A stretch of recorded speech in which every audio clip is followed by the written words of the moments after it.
Madame, Monsieur, bonsoir. Aujourd'hui, nous avons l'immense privilège de recevoir François Prieur, dont le titre, j'ai cru comprendre, est grossement ronflant, commissaire général du PAVS. Et donc, nous allons réaliser ce podcast justement sur le futur PAVS 2021, l'histoire, d'où l'on vient, l'organisation, pourquoi deux localisations et un petit peu les insides avec les indiscrétions que l'on pourrait éventuellement dévoiler dès à présent. Voilà. Ceci étant dit, je propose qu'on fasse un tour de table des présents. Donc, on va commencer tout seigneur, tout honneur par toi-même, François. Donc, quelle est ta fonction, François? Voilà. Eh bien, bonsoir à tous. Et comme tu l'as si bien dit, Hugo, ma fonction est toute claironnante, mais dépendante de la terminologie de mon secteur d'activité et de l'événementiel. Ça s'appelle commissaire général. Donc, je suis le chef de l'exposition du Paris de Vidéo Show. Eh bien, François, merci encore une fois de nous accorder de ton temps. Nous sommes aujourd'hui début octobre. Nous savons tous que tu es vraiment très, très occupé et c'est pour ça qu'on a le privilège de t'avoir. Et merci encore de nous accorder de ton temps. Mais je t'en prie, c'est un plaisir de discuter avec vous et d'être présent ce soir et de vous retrouver très prochainement au salon. Alors, pour ce qui concerne l'association des membres HCFR, donc Olivier, on va commencer par toi. Bonsoir à tous, donc Olivier, pseudo Merlinus 98, membre depuis 2004 et je suis trésorier adjoint De l'association des de membres. l'association des membres HCFR. Oui, Hugo. Voilà. Jeff? Moi, Jeff, mon pseudo c'est Jaco sur HCFR et je suis administrateur et secrétaire général de l'association des membres HCFR. Merci Jeff. Manuel? Bonsoir, Manuel, Manué 2627 sur le forum. Je m'occupe des relations avec les pros depuis une grosse dizaine d'années maintenant. Voilà. Donc avec les fabricants, avec les institutionnels, les salons et ainsi de suite. Voilà. Et Manu fait donc partie des relations pro de HCFR.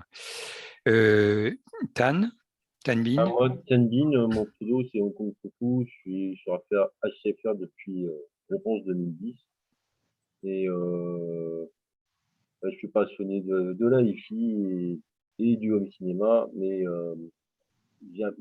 c'est bizarre le fond d'écran. Oui, c'est très récurrent. Faut que tu l'enlèves. Je pense qu'il vaudrait mieux que tu l'enlèves parce que là, ça fait un peu fantôme. Ouais, Ça fait un fantôme peu dans X-Men. Pardon? Ça fait un peu mystique dans X-Men. Ah Exactement. Ouais, Ouais. exactement. T'es un avis là, tu es dans Avatar 3 en attendant que le 2 sorte. Ok, on te laisse enlever on te laisse enlever le fond. Et donc, pour continuer l'enregistrement, donc moi-même, je suis Hugo S sur le forum HCFR. Je suis administrateur élu et j'ai aujourd'hui l'immense honneur d'être président de l'association des membres HCFR. Bien, eh bien, messieurs, tout ceci étant dit, la présentation ayant été faite, François, je te propose donc que tu prennes la main et qu'on te passe la main, donc que tu prennes la parole et que on fasse un petit topo sur l'historique du PAVS. Quelle est l'histoire? Parce que c'est un événement qui remonte en fait à très très loin. Donc Très loin. voilà. 77 pour être exact. 77, mon Dieu, mon Dieu. Je n'étais pas né. Et ben, figure-toi, moi je suis un petit peu plus vieux et je me souviendrai toujours de... Bon, bref, je vais pas parler comme un vieux. Non, mais personne n'est vieux ici de toute façon. L'histoire du salon, tu la connais, tu as sûrement vécu, tu y as été et tu la connais bien. L'histoire du salon, c'est d'abord, je pense, l'histoire d'un homme qu'on connaît tous ici et qu'on apprécie et qu'on salue, en la personne de Jean-Marie Hubert, qui a d'abord eu un parcours en tant qu'importateur et intervenant dans l'industrie de l'électronique grand public, et puis qui, en 1977, a décidé de créer un premier salon qui s'appelle Festival du Son. Festival du Son qui, par son succès, est arrivé à devenir le deuxième salon européen dans le secteur. Et le salon a continué d'évoluer, il a changé de nom, il a changé d'endroit, il s'est déroulé dans plusieurs hôtels parisiens, dans plusieurs sites, le Palais des Congrès. Il est devenu le salon de l'AIFI. Ouais. Et puis, après donc 40 belles années d'existence et de passion pour l'AIFI et pour l'homme cinéma, le salon a tiré sa révérence après 40 ans sous le nom du Festival Son Image, juste avant qu'il ne devienne Paris Audio Vidéo Show en 2018. Et pourquoi et comment cette transition s'est faite? C'est grâce à l'intervention notamment de Son Vidéo, qui avait noué un partenariat depuis les années 2013-2014 avec le salon, qui eux-mêmes avaient créé un premier salon qui s'appelait les Sound Days, dédié plutôt aux produits nomades, casques, baladeurs, et qui, Manuel les connaît bien d'ailleurs parce qu'il est partie prenante de cette première tentative de salon, et qui a séduit à laquelle Jean-Marie Hubert. HCFR avait participé d'ailleurs. Tout à fait, absolument. Ouais. On se rappelle bien, en 2016. Et ce salon et ce nouveau type de salon sur les produits qui parlent à peut-être une génération un petit peu différente et une approche différente a séduit Jean-Marie Hubert pour le Festival Son Image.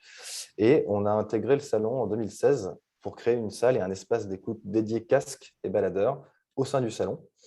Et le partenariat allant en avant, on a par nos relations, eu l'opportunité et la proposition par Jean-Marie de reprendre le salon en 2018 et qui est devenu, pour peut-être une question de modernité, voilà, on a changé pas mal de choses, dont le nom qui est devenu Paris Audio Vidéo Show.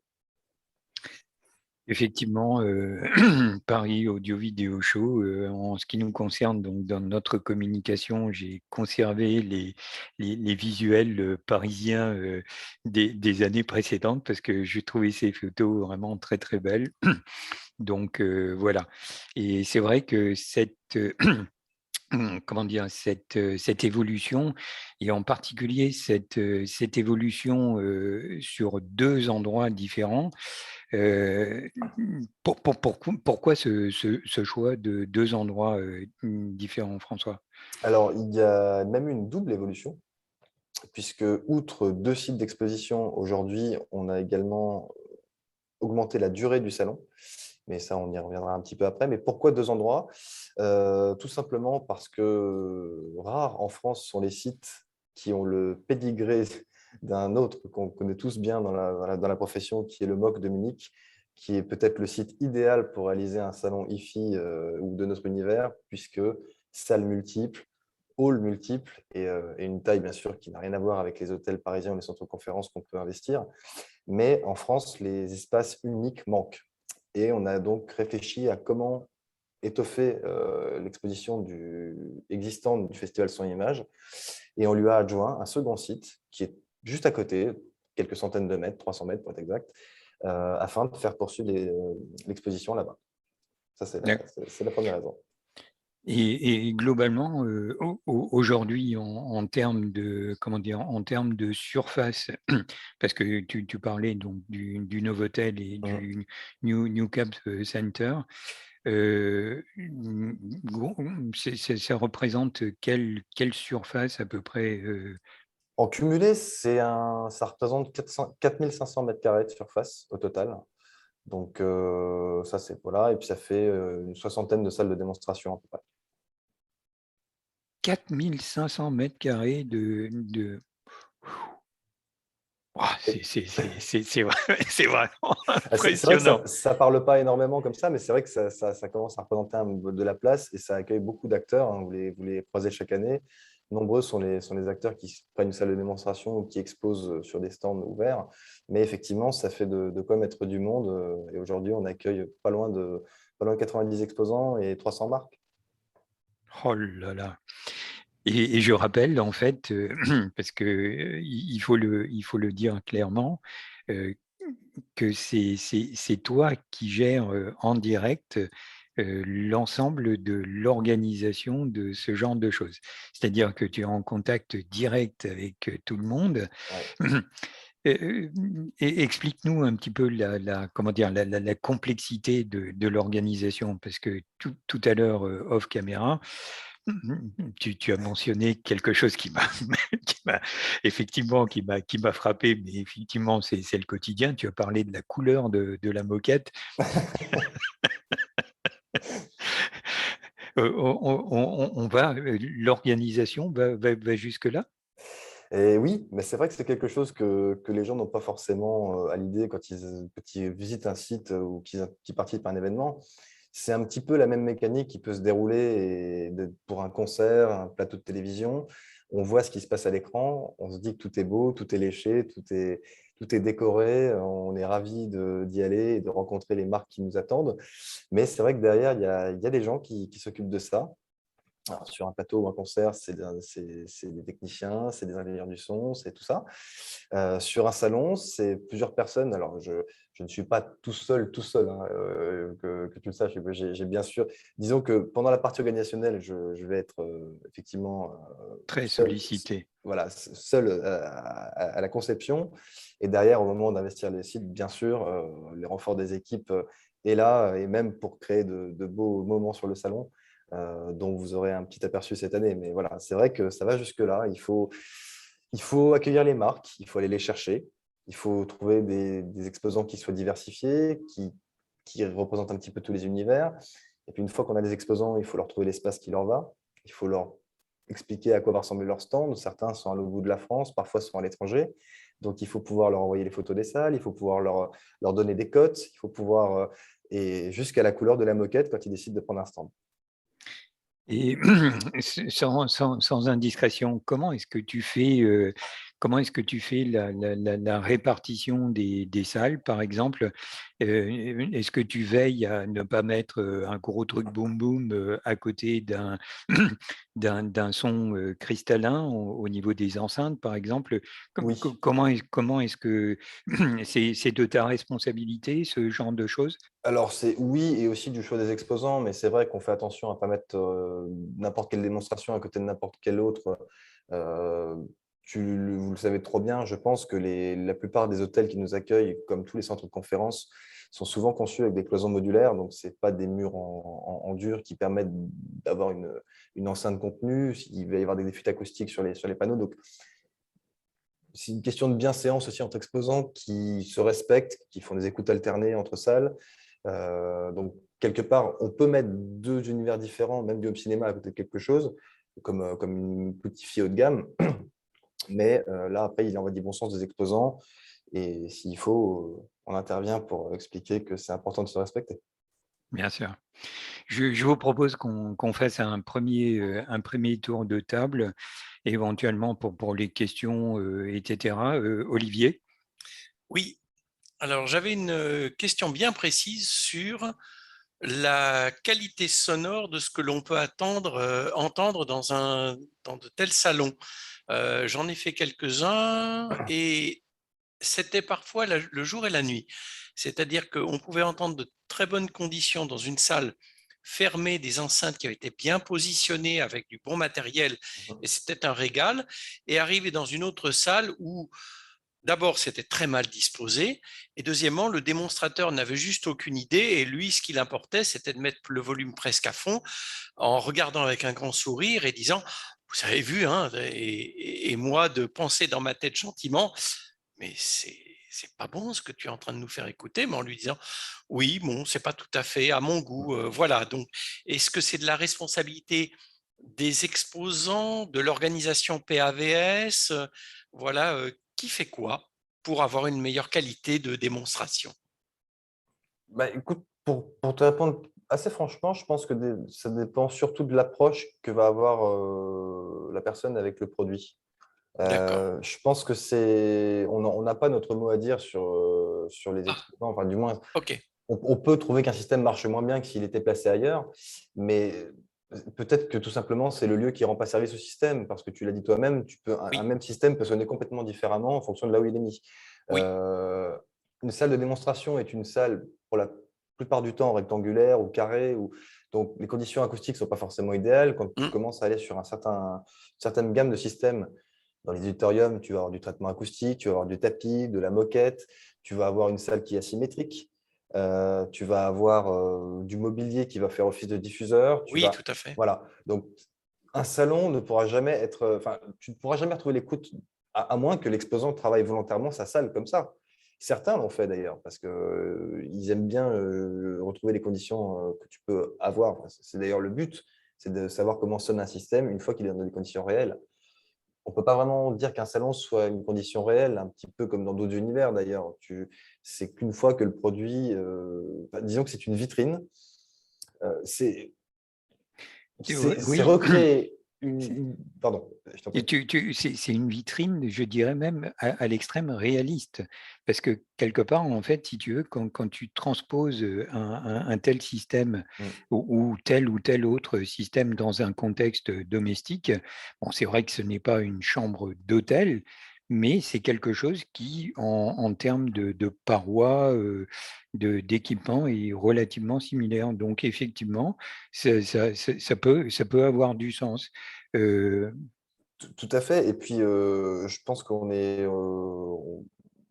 peu nombreux sont les gens qui ont la chance d'avoir une salle dédiée pour leur système. Beaucoup font cohabiter leur système, on va dire, audio, même les plus férus font faire cohabiter leur système dans un environnement de vie.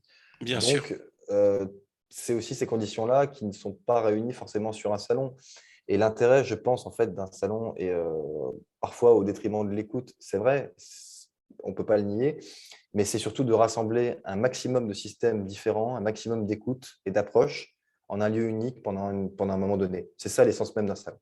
Bien sûr. Merci pour la réponse. Et c'est d'ailleurs tout à votre honneur, en fait, d'avoir maintenu cette tradition, puisque quelque part, en fait, on connaît ça outre-Rhin avec les divers salons.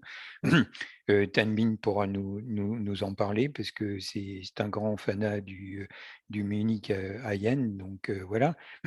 Il y a l'IFA en Allemagne, il y a je ne sais plus quel autre salon. Le l'ISE d'Amsterdam, Il y a maintenant à Amsterdam, il y a le Barcelone. Bristol Ouais, IFA Show, il y a, oui, voilà. tout à fait. Ils sont beaucoup de salons qui ne se sont pas tenus cette année. C'est pour Absolument. ça qu'on est assez fiers d'être là et de Ah, mais résister. c'est formidable que vous ayez, parce que mine de rien, et tu peux nous le confirmer, enfin tu vas certainement nous le confirmer, en fait, la prise de décision qu'il vous a fallu, le pari qu'il vous a fallu prendre, ça s'est passé il y a 6-8 mois de ça. C'est-à-dire, Ouais, au moins. ouais, Enfin, c'est-à-dire ouais, qu'on au moins. on avait voulu tenter quand même l'expérience en 2020. Enfin, de toute façon, un salon comme ça ne se prépare pas en 3 semaines. Donc, c'est vrai qu'il Oui, bien sûr. faut de la visibilité. Et donc, oui, on a tenté en 2020. Bien sûr, on a sollicité nos exposants pour ça, hein, on va dire les exposants récurrents du salon et la plupart des exposants d'ailleurs. Et on les a questionnés sur la pertinence de faire se tenir un salon avec des points réguliers pour avoir leurs sentiments voilà, sur oui ou non, faut-il tenir un salon cette année, au vu de la situation sanitaire qui, comme on le sait, cette année a impacté de nombreux événements et pas que dans l'AFI, hein, de façon Ouais, bien mondiale sûr. et interunivers. Donc oui, ce sont des décisions qui se prennent assez longtemps à l'avance. Ouais. Ah, mais c'est pour ça que je trouve que votre prise de risque est vraiment formidable, et on ne peut que vous en remercier, parce que si vous n'aviez pas pris ce risque longtemps en amont, eh ben, on n'aurait pas pu avoir le plaisir de se rencontrer là. Donc encore une fois, Absolument. bravo à vous. Bravo. Gentil. Merci beaucoup. Jeff? Bah, pas vraiment de questions parce que le PAV, je le connais depuis quelques années. Ouais. J'aimerais rassurer Olivier parce que je pense Merci. que… Ben oui, parce qu'en fait, non, mais tu viendras et tu pourras le constater par toi-même. Le Mais il PAVS, est déjà venu, au Olivier. PAVS, Une oui, fois. mais bon, une fois, Ouais. ouais, Une fois. J'ai rencontré un monsieur sur un stand, pas très intéressant. Il me semble qu'il s'appelait Hugo. Ouais, Qui cherchait à me bah vendre voilà. des choses. Oui. En général, les exposants font de gros efforts et les écoutes sont bonnes, hein. Enfin, moi, j'ai jamais eu à me plaindre particulièrement de très mauvaises écoutes, malgré les contraintes qui ont D'accord. été évoquées précédemment. Et sans forcément apporter énormément de traitement acoustique. Et c'est vrai qu'on reste dans un contexte de mise en œuvre qui peut être typique en fait d'un intérieur d'une personne. Et ça, c'est assez sympa de se rendre compte. Puis de toute façon, ils n'ont pas le choix. Parce que de toute manière, c'est comme ça. Donc, par contre, une question. Alors, je ne sais pas si c'est prévu parce que l'année où ça s'était produit, je pense que c'était une visite spontanée de sa part, mais ça pourrait être d'autres personnes de son niveau. En 2019, si je ne me trompe pas sur la date, on a eu le plaisir d'avoir Peter Lindorf qui était venu sur le salon une petite journée ou deux, je ne sais plus. Et c'était extrêmement sympa de pouvoir rencontrer quelqu'un comme ça. Est-ce que cette année, on aura la chance d'avoir des visites surprises? Attends, Des choses qui sont on va, planifiées. Je crois que tu as on répondu. va parler des indiscrétions tout à l'heure. Là, on en est, à l'historique, et à l'organisation. Manu? Non, pas grand-chose à rajouter. Alors moi, je serais peut-être un peu plus dur que vous par rapport à la préparation de certains exposants. Pour l'avoir vécu de l'intérieur, il y a par moment, ils arrivent avec des associations qui n'ont pas été testées et c'est un peu plus délicat. Oui, c'est vrai. Mais D'accord. souvent, Ça peut être deux très ils belles rebondissent. choses qui n'ont pas bien cohabité en fait. C'est ça qui. Ouais. Et moi, ça m'étonne que certains exposants ne préparent pas ça beaucoup plus tôt. Soit ils se disent, de toute façon, j'ai pas le choix, il faudra que ça marche, mais moi, ça m'étonne toujours un petit peu. Mais bon, voilà, passons. Alors, Manu, Mhm. si je peux rebondir là-dessus, effectivement, je pense que tu peux avoir raison dans certains cas, oui. Je pense aussi que ça dépend. Disons que les exposants sont aussi là, enfin, mus par le nerf de la guerre de leur présence, c'est-à-dire qu'ils sont là pour parler de leur matériel. Donc, parfois, ils vont faire des coupes Oui. de marques qui sont distribuées par la même société. Est-ce Ah que oui. est-ce que la pertinence est toujours là? C'est pas certain. Moi, ce que je trouverais intéressant, et c'est quelque chose auquel j'ai réfléchi pour faire évoluer le salon, bien sûr, il faut que ça se fasse, et ça avait déjà été fait. Je me rappelle chez Macintosh et chez BW, qui s'étaient associés pour une écoute absolument exceptionnelle à l'occasion d'un autre salon. Et je pense que ça serait intéressant de voir d'autres marques faire cet effort-là, d'assembler des systèmes, parce que finalement, on a le portefeuille de possibilités est énorme, parce qu'on peut tout s'associer avec tout, enfin mécaniquement, j'ai envie de dire. Mais est-ce que tout marche ensemble? Pas sûr. C'est pour ça que, en fait, si tu veux, même si le contexte n'est pas parfait, et pour répondre à l'interrogation d'Olivier, le fait qu'il y ait une telle concentration, en fait, dans le contexte du PAVS, et une diversité vraiment très très grande. Moi, j'ai souvenir, par exemple, au Sound Days, dans la partie Sound Days, avoir la possibilité d'écouter je ne sais pas, il y avait une centaine allez, j'exagère, mais au moins une cinquantaine de casques différents. Alors, c'est vrai que la problématique casque est tout à fait différente, mais avoir la possibilité de pouvoir écouter autant de casques différents au même endroit, de switcher et de passer de l'un à l'autre, c'est une opportunité, formidable. Sinon, tu viens chez moi. Absolument. Mais mon Voilà. cher Jeff, je suis déjà venu chez toi, et c'est toi. Regardez, voilà, vous voyez cet homme-là, c'est l'homme qui m'a présenté pour la première fois, il y a très très longtemps de ça, un projecteur JVC, et depuis, j'ai des projecteurs JVC. Donc, voilà. Parce que là, tu vas être content cette année sur le salon Hugo. Je crois. Oui, oui, justement, on va en parler. Tanbin, est-ce que tu as quelque chose à dire, ne serait-ce que parce que toi, tu as été avec nous en 2019. Tu as été dans le contexte de l'association. On a monté le stand HCFR ensemble. Donc, par rapport au IN de Munich, par exemple, qu'est-ce que tu en penses? Par rapport à Ryan du Munich, on joue pas dans la même cour, mais c'est un peu normal, je dirais. Lui, c'est Paris Audio Video Show. C'est, comment dire, c'est réservé, entre guillemets, pour des personnes tout public, alors que le high-end de Munich, c'est, comment dire, c'est pour faire rêver. Et c'est pas pour rien que ça s'appelle le high-end et qu'on trouve du matériel inabordable. Et j'ai demandé le prix d'un ampli parce que je trouvais que le système sonnait bien. C'était 2 blocs mono. Le japonais m'a sorti 600 000 euros le bloc mono et 1 an d'attente. J'ai fait, oh là, j'ai pas demandé le reste des tarifs. C'est assez surprenant. Après, c'est vrai que, comme Olivier, c'est vrai qu'ils mettent les chaînes, comme au Paris Vidéo Show, ils mettent les chaînes, enfin, les systèmes à son très, très haut. Je trouve que c'est pas une bonne idée parce que déjà, il suffit de s'apercevoir que quand on met la chaîne trop fort, bah, il y a beaucoup de gens qui savent et qui s'en vont. Donc là, déjà, la démonstration, elle est ratée. Oui. Et il faut savoir aussi qu'au High-End de Munich, Avant-Garde, ils ont voulu faire pareil. Les gens sont restés parce que c'était une démonstration qui était, comment dire, boum boum, parce que c'était, comment dire, la batterie en démonstration.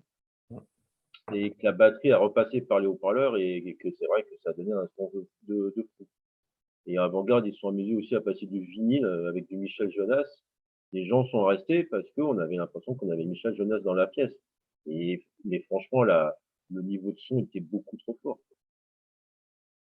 Et puis, ce que je reprocherais, c'est au high-end comme au Paris Vidéo Show, hein, c'est qu'il y a des beaux appareils qu'on aimerait écouter et qui restent même pas branchés, mais ils restent juste en présentation, en vitrine.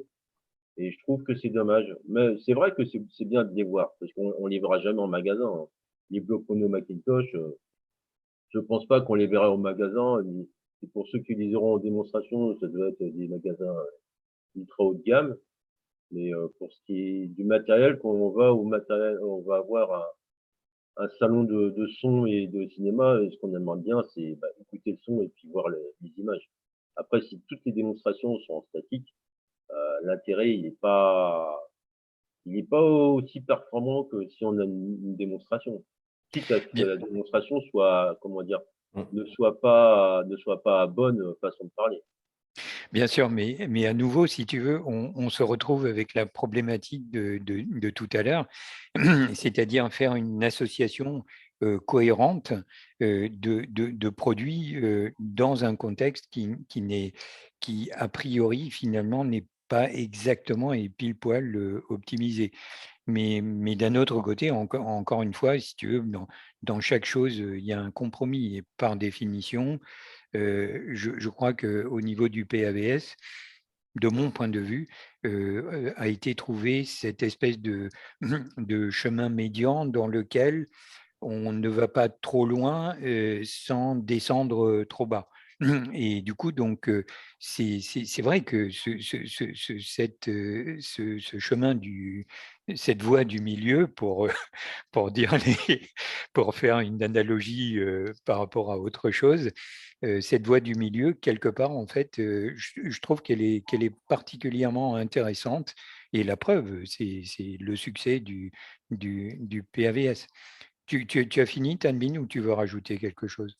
Je dirais que pour reprendre ton idée, Hugo, au Bayern de Munich, j'ai vu des marques qui se sont mises ensemble pour faire une démonstration. Elles ont partagé le même stand. Il y avait un constructeur d'enceinte qui s'est mis avec un constructeur d'ampli à tube et un autre constructeur qui faisait des lecteurs réseau. Et ils étaient trois sur le même stand pour pouvoir présenter leur matériel.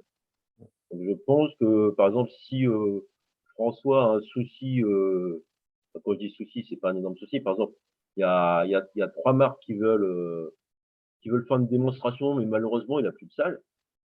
Il peut peut-être proposer aux 3 marques de s'associer pour faire comment dire, un ensemble et un système. Après, ça passe ou ça casse, c'est-à-dire que l'association, ça se fait. C'est une très bonne idée. Et on pose la question souvent. Ouais, mais ça se fait.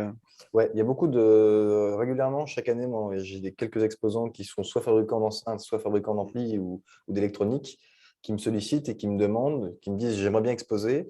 Le problème, c'est que je n'ai pas de partenaire pour soit en enceinte, soit en électronique. Et est-ce que vous auriez quelqu'un qui vous aurait fait le même genre de demande, par exemple? et qui, pour le coup, je deviens un petit peu entremetteur entre deux concepteurs. Et moi, c'est une approche que j'aime beaucoup et je te rejoins dans ce que tu disais, Tan. Voilà, je pense que ce serait intéressant de pouvoir écouter un petit peu les associations et même le matériel qui parfois est exposé seulement en statique.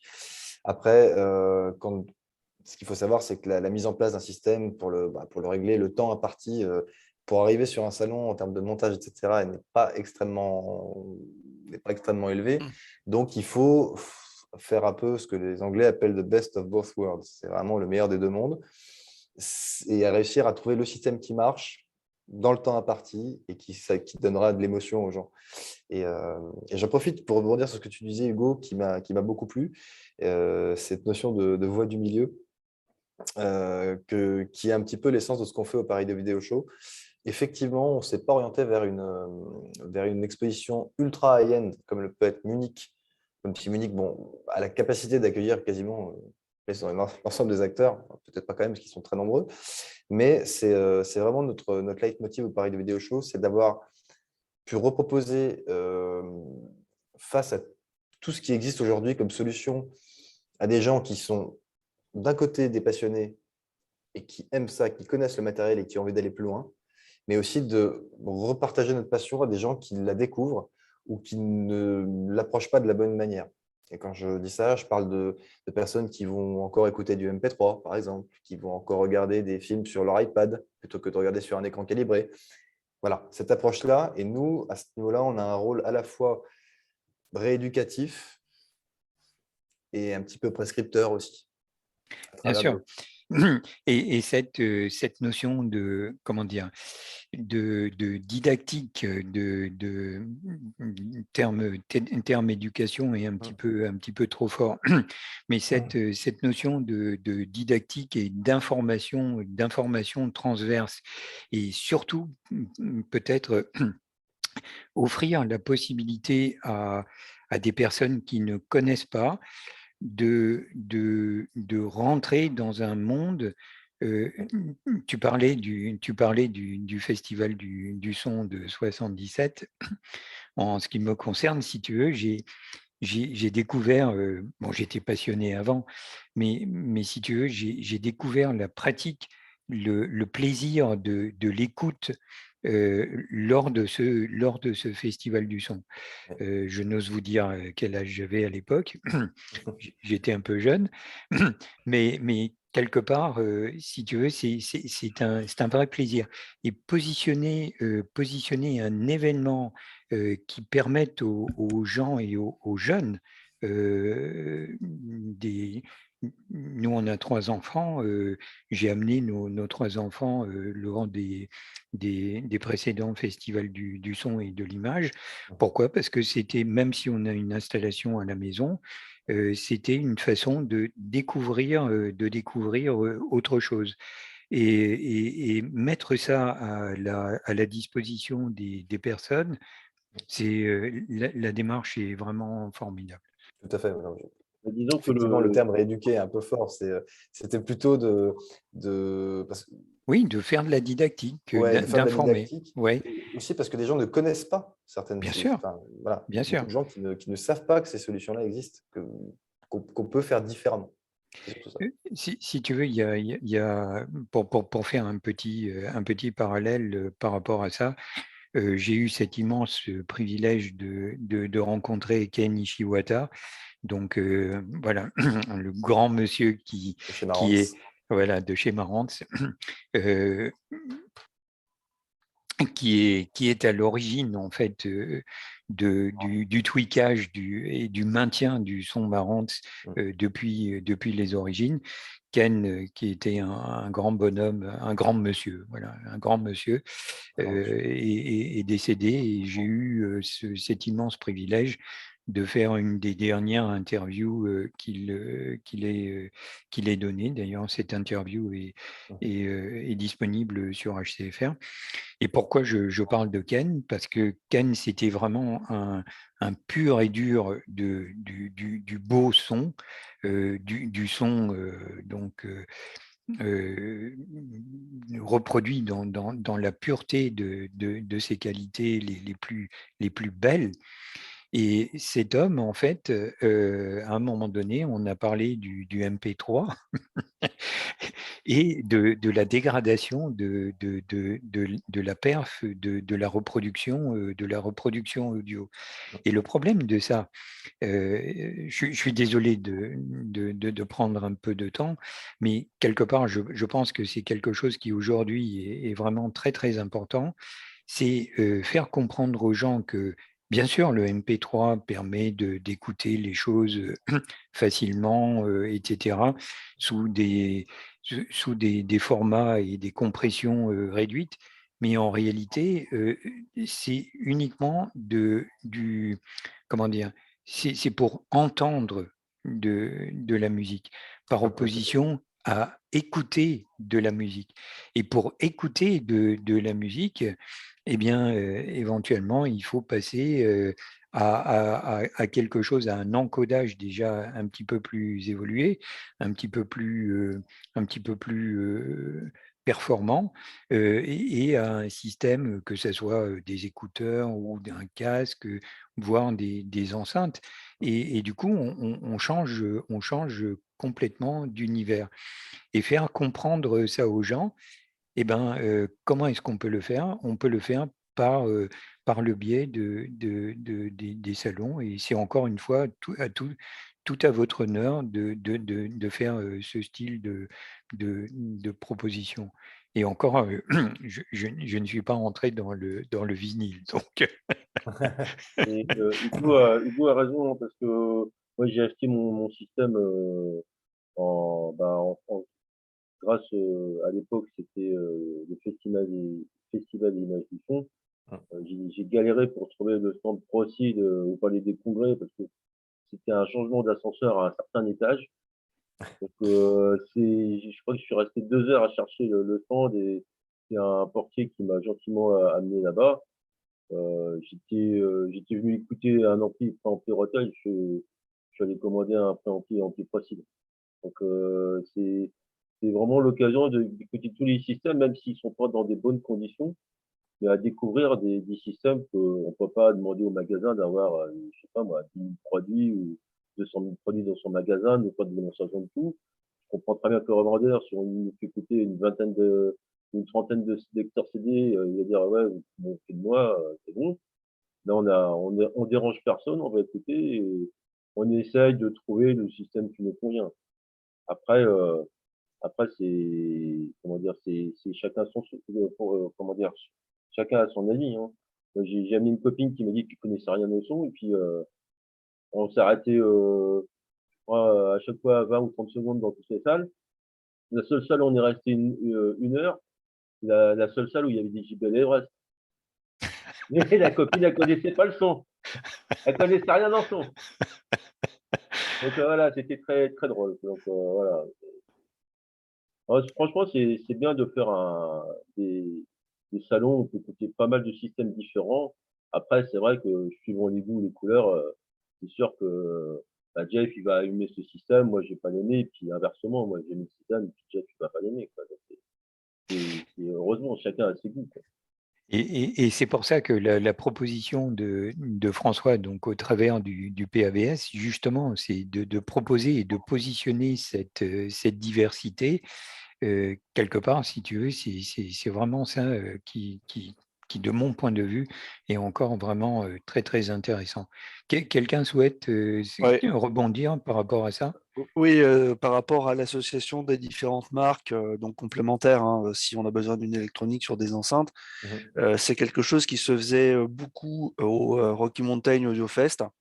Alors je dis ce qui se faisait parce que malheureusement, c'est terminé, ils ne le feront plus, c'est fini. Et pour dire à quel point finalement on a de la chance d'avoir le PAVS, parce que c'est un salon qui résiste et qui perdure malgré la crise et malgré la situation actuelle, alors que d'autres ont annulé leur édition cette année et d'autres ont décidé de stopper leur activité, point barre. Donc c'est quand même, c'est bien les gars, François et ton équipe, de continuer parce que sinon, nous en France, on n'aurait plus rien et ce serait bien dommage. Bah, écoute, oui, et puis je pense qu'il faut saluer le geste des exposants qui font l'effort cette année de nous avoir suivis dans l'aventure, parce que c'est grâce à eux qu'on peut vous proposer ça. Et moi, je voudrais les remercier publiquement ce soir, parce qu'on a rarement l'occasion de le faire, autrement qu'au travers un discours pendant le salon. Mais qu'on sache à quel point les exposants sont également des moteurs pour des expériences comme la nôtre, et que sans eux, on n'existerait pas. Donc il Oui, c'est faut vrai. Ça va de pair. leur rendre Ouais, justice. ça va de pair. Ouais. Tu as bien raison. Quelqu'un d'autre souhaite prendre la parole par rapport à ce que l'on vient de dire, ou est-ce qu'on peut passer donc aux perspectives du salon donc du PAVS 2020 avec quelques petites indiscrétions. Hein? 2021. 2021, tu as dit 2020. 2021, j'ai dit 2020. Ouais. Ouah, non, mais ça, c'est le truc du vieux, là, tu vois, qui... Pour savoir si on suit, en fait. Exactement, exactement. Allez, je vous propose.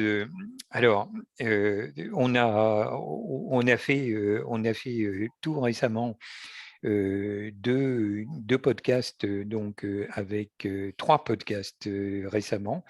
Donc un avec JVC. Donc, on a parlé des nouveaux projecteurs JVC NZ DLA NZ7, NZ8 et NZ9. Et donc, en ce qui nous concerne, donc, on peut, par le biais de ce qui a été dit, on peut d'ores et déjà indiquer que pour le stand donc JVC au PAVS 2021, il va y avoir la démo donc des 2 nouveaux projecteurs JVC NZ7, donc l'entrée de gamme, et le NZ9, donc le haut de gamme, sachant que le NZ8, le entre guillemets milieu de gamme, ne sera pas exposé. Est-ce que tu souhaites dire quelque chose par rapport à ça, François? Écoute, oui, c'est vrai qu'on a la chance d'accueillir encore cette année JVC qui fait partie des exposants récurrents et importants du salon, surtout en projection où le territoire s'est euh, un petit peu aminci pour des raisons qui ne sont pas de notre fait. Hein. C'est pas, voilà, ce sont des choix aussi, on va dire, stratégiques pour les marques de projection. On devait accueillir BenQ cette année et finalement, ça n'a pas été possible, qui aurait été un nouvel acteur sur le salon. On a eu Bien sûr. Epson par le passé. Mais oui, je pense que comme tout le monde dans la profession et chez vous passionnés, on attend avec impatience l'arrivée de ce nouveau projecteur chez JVC qui a su nous séduire depuis des années avec la qualité et la profondeur de leur noir. Et puis, tout simplement, voilà, un projecteur 8K enfin de nouvelle génération. Ah, On a hâte. c'est vraiment, cette annonce, elle est vraiment incroyable. Par contre, tu viens de mentionner Epson. Oui. Epson ne sera pas présent au salon cette année? Non, Ou Epson est-ce ne qu'on sera pas peut? présent. Oui, Ouais, non. En 2019, ils n'étaient pas présents non plus. Et c'est la marque Sim2 qui les avait remplacés, qui sont des excellents projecteurs d'ailleurs aussi. Hein.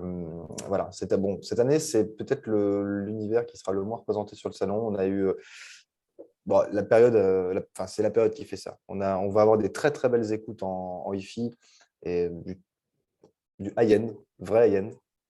voilà, Ça, je vous en Tanvin, parlerai tu vois, là, tout c'est après. quelque chose pour toi, ça. Mais c'est vrai que enfin, le territoire de la projection, c'est un peu désétoffé cette année. On aura toujours à voir Sony qui va vous présenter. Oui, c'est ce que j'allais Voilà, mentionner de derrière. quoi ravir vos yeux ébahis. Voilà. Ils vont, de mémoire, si je ne me trompe pas, je ne veux pas m'avancer trop parce que, voilà. Mais il me Non, mais semble moi, avoir entendu qu'ils allaient venir avec le GTZ 380, ouais, qui est leur fleuron, le plus gros projecteur en 4K. Et puis, bien sûr, je te laisse voilà. les En citer. fait, Hugo, c'est bien de moi. J'ai mentionné Trinov tout à l'heure. Donc, dans le contexte Trinov, il y a eu deux annonces très, très récentes et on a fait un podcast avec eux. C'est un podcast qui sera publié le 13, ce prochain 13 octobre, donc mercredi prochain. Et donc, les deux nouveautés qui ont été présentées, donc, c'est le firmware qui ajoute 4 canaux comme par baguette magique sur les processeurs altitude 16 et altitude 32. Et également une nouveauté avec l'IMAX Enhanced, voilà. Et la nouveauté également, c'est un tout nouvel amplificateur.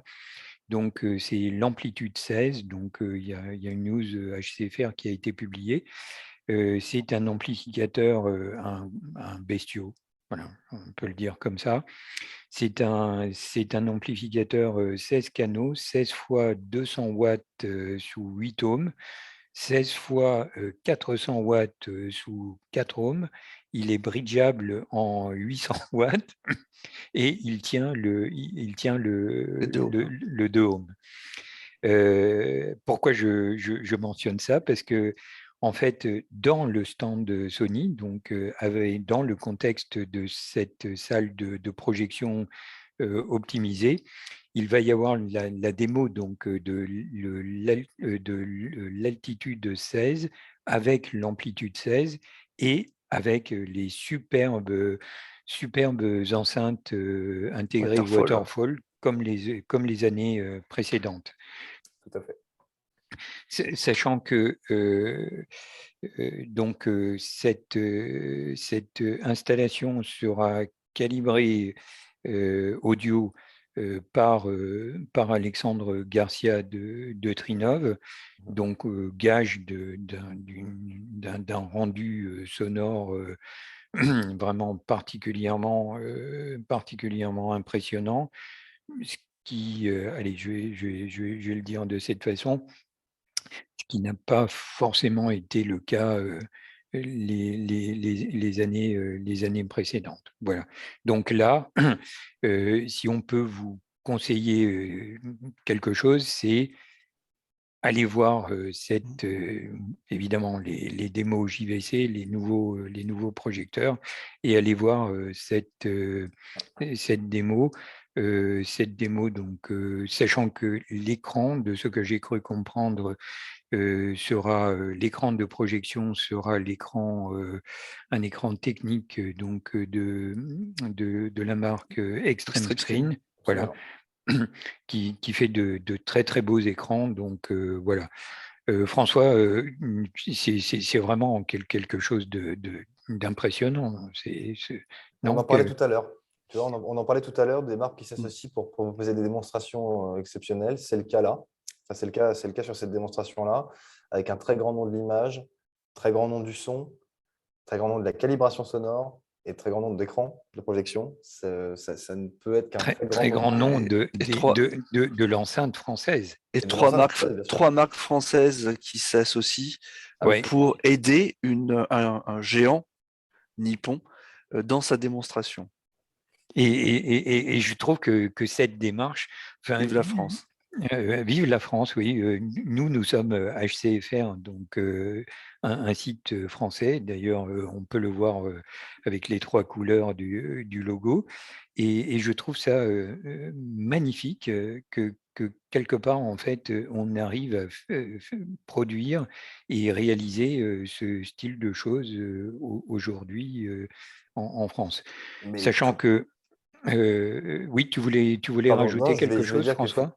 Merci Hugo. Effectivement, on avait parmi ces marques-là, et on a la chance d'avoir de nombreux autres acteurs français sur le salon et qui ont une relation plus ou moins proche justement avec Waterfall et les systèmes. On parle bien sûr de Thierry Comte chez Atom. Oui, qui propose les haut-parleurs qui équipent ces magnifique. Ou les amplifications de Seattle. Voilà, on a beaucoup d'acteurs français et on est fiers parce qu'ils ont réussi à se créer des très grands, un réel nom dans la sphère de dans l'amplification du cinéma et de la haute fidélité. Et c'est important effectivement de le préciser parce que ce sont quand même des gens qui C'est sont vrai que connus mondialement. on a de belles marques françaises qui sont présentes et qui font de beaux efforts, hein, notamment JMR, 3D Lab aussi, puisqu'ils sont Absolument, souvent ensemble. tout à fait. Et ce qui est génial, c'est que ce sont des gens formidables quand on va les rencontrer, quand on va De discuter gentillesse. avec eux. Ah oui, de gentillesse. Et surtout Thierry Comte, qui est un homme d'une très grande modestie, mais alors qui est d'un savoir et d'une compétence qui est fabuleuse. Et Oui, j'apprécie beaucoup, beaucoup, beaucoup Thierry. ils sont rares, Ouais. ils sont pas beaucoup à lui tenir Oui, à lui tenir tête. Hein. oui. Cédric a bien de la chance de travailler avec lui. Voilà, ça, je suis d'accord avec toi. Puis on va accueillir Tout à fait. un petit nouveau sur le salon cette année, enfin un Ah, petit nouveau, mais grand nom que vous connaissez tous, en la personne de Storm Audio. Voilà, c'est ah, ce que je voulais, c'est oui, ce que je voulais dire, et oui. puisque on a réalisé également un très long podcast avec Sébastien Gaëton, donc chef produit, et Olivier Tumerel, donc PDG de Storm Audio. Et c'était un podcast fabuleux. Donc qui sera publié, que l'on prévoit de publier. Je l'ai monté, pour ne rien vous cacher, je l'ai monté cet après-midi. Donc il sera publié,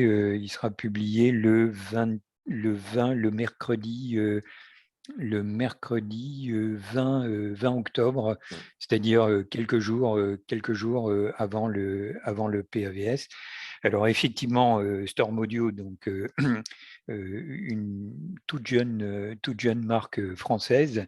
On a été bluffé hier parce que Olivier nous a indiqué donc que 95% de leur production était vendue à l'international. Donc, pour une marque française, c'est incroyable. Donc, l'audience et quelque part la renommée de cette toute petite et toute jeune marque, c'est vraiment fabuleux. Sachant que donc le produit qu'ils ont présenté, c'est un tout nouveau processeur. Donc, c'est le processeur Core 16.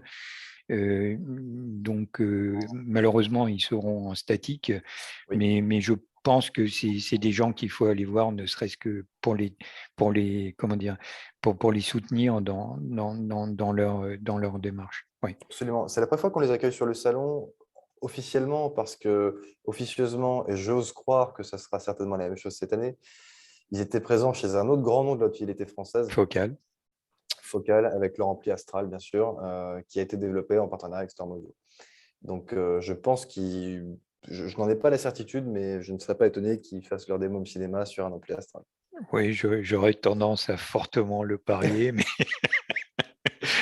et donc, au niveau de Focal, puisque quelque part, en fait, Focal, c'est également un très grand nom de l'électroacoustique française, Mhm. donc au travers des enceintes et également au niveau des casques.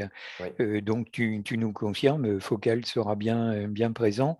Focal sera là avec une nouveauté dans l'exposition, c'est-à-dire que, outre bien sûr la haute fidélité et le home cinéma, ils vont nous proposer un département qu'ils connaissent bien et qui travaille qui travaille de longue date et qu'on va pour la première fois accueillir au Paris des Vidéo Show, qui est le car audio. Et ils vont nous faire un Waouh, petit stand car audio ouais, ouais. qui sera sur le NuCap pour le coup, sur le second site, parce que c'est le seul qui permet de faire entrer des véhicules à l'intérieur. De par Ah, sa il y totalité. aura également des démos. Donc, Ah je oui, suppose qu'il va y avoir les démos Peugeot Ce serait pas plutôt DS? Peugeot et alors, DS, en tout oui. cas, Parce que, ce sont ouais. deux de leurs partenaires. Voilà, moi, j'en sais pas plus parce que c'est la première fois qu'ils vont nous proposer ça. Donc, je pense qu'ils veulent regarder un petit peu la surprise pour les visiteurs aussi, savoir ce qu'ils vont faire. Mais c'est vrai que c'est une partie de la gamme focale qui est très importante et qui n'était pas représentée sur un salon. On a déjà accueilli d'autres fabricants sur d'autres événements. On a fait Ouais, venir bien de sûr. très belles Ouais, voitures. On se rappelle ouais, des McLaren ouais, et des BMW équipés par Bowers Wilkins, par exemple, par ou exemple. même de l'Alpine Légende que Focal avait fait venir sur le salon Sundays au Carreau du Temple, en avant-première. Mais voilà, c'est un élément, je pense Avec une que photo de Manu devant le. devant. On les a, Manu, ne te cache pas. Bon, Ouais. on verrait alors. En fait, pourquoi j'ai parlé de Peugeot, c'est parce que je possède depuis une quinzaine de jours une Peugeot 3008 hybride, donc équipée de hybride rechargeable, équipée d'une installation focale. Et c'est vrai que j'ai été particulièrement bluffé, enfin que je suis particulièrement bluffé par le rendu qu'il y a là. Sachant que j'ai cru comprendre que dans le contexte DS et nouvelle 308, l'installation a encore évolué. Et donc, c'est quelque chose effectivement qu'il faut aller découvrir parce que, encore une fois, ce sont des réalisations françaises Ouais. et c'est des réalisations françaises, encore une fois, de très haut niveau. Absolument. Et Est-ce que puis, je peux revenir en arrière sur 2 points? Est-ce que Thierry a annoncé, Thierry Comte, est-ce qu'il a annoncé qu'il viendrait avec une nouveauté ou pas? alors écoute, pas que j'en Tu ai eu saches. vent, mais voilà, je peux pas me prononcer, il me l'a pas dit en tout cas. Donc il le réserve peut-être. Tu sais qu'on connaît tous la démonstration de Thierry et elle fait couler beaucoup d'encre chaque année. Voilà, c'est aussi le genre à nous réserver quelques surprises. Ok. Et j'avais une autre question, toujours en revenant en arrière. La fameuse salle avec Sony et ainsi de suite. Est-ce que ça sera une salle fermée ou pas? Non, ça sera un espace enfin, c'est le même espace qu'ils occupent habituellement. Donc c'est D'accord. cette salle Non, mais ciné tu as qu'ils une salle dédiée. construisent. Ouais, Ouais. c'est Il y aura la une petite salle salle dédiée. dédiée qu'ils construisent dans leur Ouais. espace. Enfin, il y a plusieurs, il y a une salle dédiée et plusieurs espaces dédiés, puisque au Ouais, fond de la salle Sony, quand on regarde le fond sur la gauche, il y avait traditionnellement une projection avec avec un petit projecteur. Et sur la droite, il y avait tous les écrans extreme Stream. screen avec au fond comment dire, une démo un petit peu plus particulière. Sur une salle à eux. Ouais. Voilà, Ouais, c'est ça. une petite salle dédiée. Alors la Euh, configuration sera identique hein, sur cet espace. Ce sera toujours une partie Extreme Screen qui est un partenaire toujours de Sony et donc la partie cinéma. Et Cédric va aussi faire un petit espace Waterfall au sein de l'espace Sony. Ça va être un Ouais, petit peu différent. ouais, il y avait eu un truc avec une télé. C'était très bien d'ailleurs précédemment. Justement, à mon avis, donc c'était le truc qui était tout à fait à l'entrée à gauche. Et à mon avis, Oui. ce sera immanquable. Il y aura probablement le 83A 90J qui est l'OLED, comment dire, haut de gamme de Sony qu'on a testé d'ailleurs, qui est un produit fabuleux. Oui. Donc c'est une télé OLED 4K. Voilà. Est-ce que Samsung et LG seront présents cette année, Et François? alors Samsung sera là, oui, tout à fait. Cette année en télé, le paysage va s'étoffer un petit peu avec de nouveaux Ah challengers. ah, Ah oui. Alors, ce ne sera pas avec LG, malheureusement. ouais. Mais donc Samsung sera là, bien sûr. Panasonic également. Bah, évidemment, bien sûr, j'ai oublié de les mentionner, Également. d'autant plus si tu veux que leur 65 JZ 2000 cette année est fabuleux. Donc, enfin, je suppose que vous avez ça derrière, là, derrière dans ton bureau. Ah non, non, quand même pas. Non, non, on n'a pas ce plaisir. Il y en a quelque part, en tout cas. Il y en a Oui, au moins bien un, sûr, ça c'est sûr. bien sûr. Mais voilà, et on va accueillir surtout alors deux noms qui montent sans arrêt dans l'image et qui sont relativement concurrentiels entre eux. C'est TCL et Hisense qui nous font l'honneur de venir cette année sur le salon. Ah, ce sera super, ça c'est une très très bonne nouvelle. Oui. Ouais. Et notamment bon, avec leur gamme, leur dernière gamme, une partie laser TV, bien sûr, chez l'un. Mhm. Voilà. Donc, effectivement, ça fait vraiment plaisir d'accueillir ces deux géants de l'image qui sont les deux plus gros constructeurs d'écrans au monde. Bien sûr. Voilà, et on les connaît on les connaît sous leur nom, on va dire, facial de fabricants d'écrans, voilà, de téléviseurs, mais on les connaît moins sous leur nom de fabricants d'écrans. Et ce sont des usines mais diaboliquement grandes que on n'imagine même pas la taille de leurs usines et Bien leur sûr. aura dans le milieu. En fait, c'est grâce à eux que quelque part, on peut aujourd'hui avoir des produits que je vais qualifier d'aussi qualitatifs, d'aussi grands en termes de diagonale, et je vais rajouter aussi peu cher, puisque quelque part, j'ai mentionné là le 83 pouces OLED de Sony tout à l'heure. Mhm. C'est un produit de souvenir qui doit être aux environs de 7-8 000 euros. Bien sûr, c'est cher, mais 83 pouces OLED, c'est monstrueux. Donc, quelque part, si une taille d'écran de ce style, c'est vraiment fabuleux. Et quand on connaît le traitement image, le traitement image Sony, enfin, David 555, donc, qui a testé ce produit, n'est pas là, mais il possède ce produit. Et David est vraiment particulièrement exigeant. Et c'est vrai, François, que c'est un peu dommage que LG ne soit pas présent, parce que c'est aussi l'autre très grand acteur coréen Eh des oui. télés. Mais alors, c'est un acteur il faut pas tellement non plus s'étonner, parce qu'LG a une politique d'exposition qui n'est pas tellement locale. À chaque fois qu'ils communiquent, c'est toujours sur d'énormes salons comme le CES de Las Vegas ou l'IFA de Berlin, où leurs stands sont des tunnels de télé, sont des stands d'une beauté à tomber par Magnifique, terre. ouais. Ouais. Ils pourraient faire ça chez nous, mais il faudrait qu'on casse quelques étages.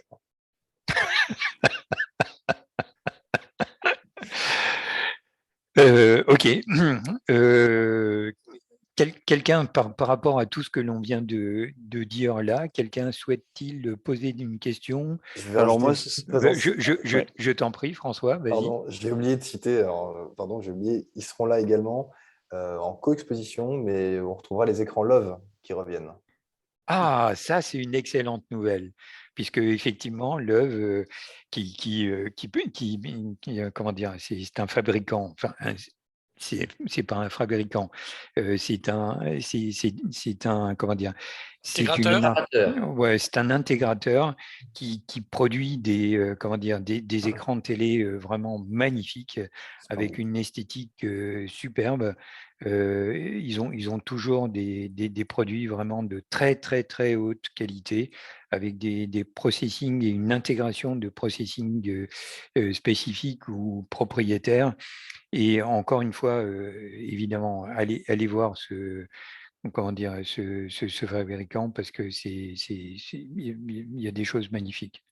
Tout à fait. Messieurs, quelqu'un a une question, Moi, commentaire? j'ai une faveur à demander à François, en fait. J'ai ouï dire que le GTZ 380 serait là, Oui. mais en statique.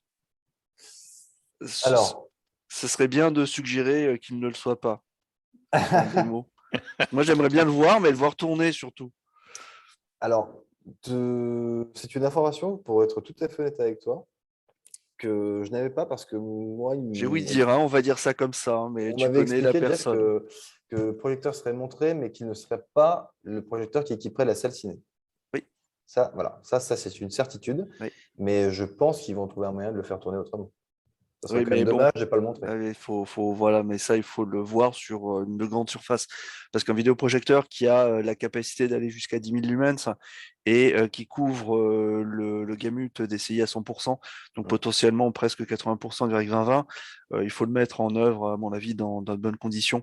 Dans leur salle, ils avaient une année le VPL VW5000, donc en termes de gabarit, ça tient, quoi. Jeff, oui. pour ceux qui ne connaissent pas les références, on parle de Sony, des projecteurs Sony. Tout à fait. Ouais. Mais bon, tu sais vers qui il faut se retourner pour essayer d'insister pour que, voilà, bref. Écoute, je dirais à Monsieur L de faire le nécessaire. Voilà. Je tenterai que ma parole puisse Oui. avoir un poids quelconque. Voilà. Au besoin, tu peux dire qu'on appuie ta demande et Tout on à fait. appuie très très fortement. Et au besoin, on peut même lui écrire Ouais, voilà. ce que je vais faire. Donc, Si tu veux, François, tu peux insister sur l'un et moi je peux essayer d'insister sur l'autre. Comme ça, si les deux se rencontrent ou s'appellent avant, ils vont se dire tiens, on nous a fait pression pour que quelque chose se fasse. Et on a fait pression devant la France entière. C'est ça qui est bon. Oui, en plus, mais c'est pour ça que je le dis Exactement. maintenant, histoire d'insister et c'est une petite prise d'otage en fait. Par rapport au podcast, tu dis bon, va voir le podcast, hein. Il y a quelque Alors, chose qui te concerne, hein. Bref, on va essayer, on mais va lui dire ça. Bon, il faut quand même reconnaître que chez Sony, ils ont toujours gratifié les visiteurs d'un stand Oui. exceptionnel en Ouais, termes de vraiment démonstration. exceptionnel. Vraiment Donc, exceptionnel. après autant d'années de qualité sur son stand, on ne pourra pas lui en vouloir si, il le montre une autre fois. Mais pour l'instant, je vous garantis, je le jure, main droite, hop, je n'ai Non, pas mais l'info. parce que moi, je suis capable de venir avec un câble HDMI, une source, un câble Alim et puis de lui démarrer hein, son truc, hein. Juste comme ça, en faisant le tour des infos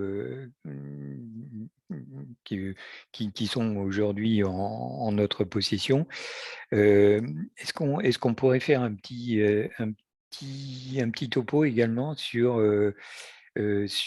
sans bien sûr dévoiler exactement et précisément ce qu'il y aura, mais sur la démo du Smith Realizer A16. Donc, Gilles Gérin, au travers d'un mail, a fait un petit teasing en indiquant qu'il allait proposer quelque chose de vraiment exceptionnel.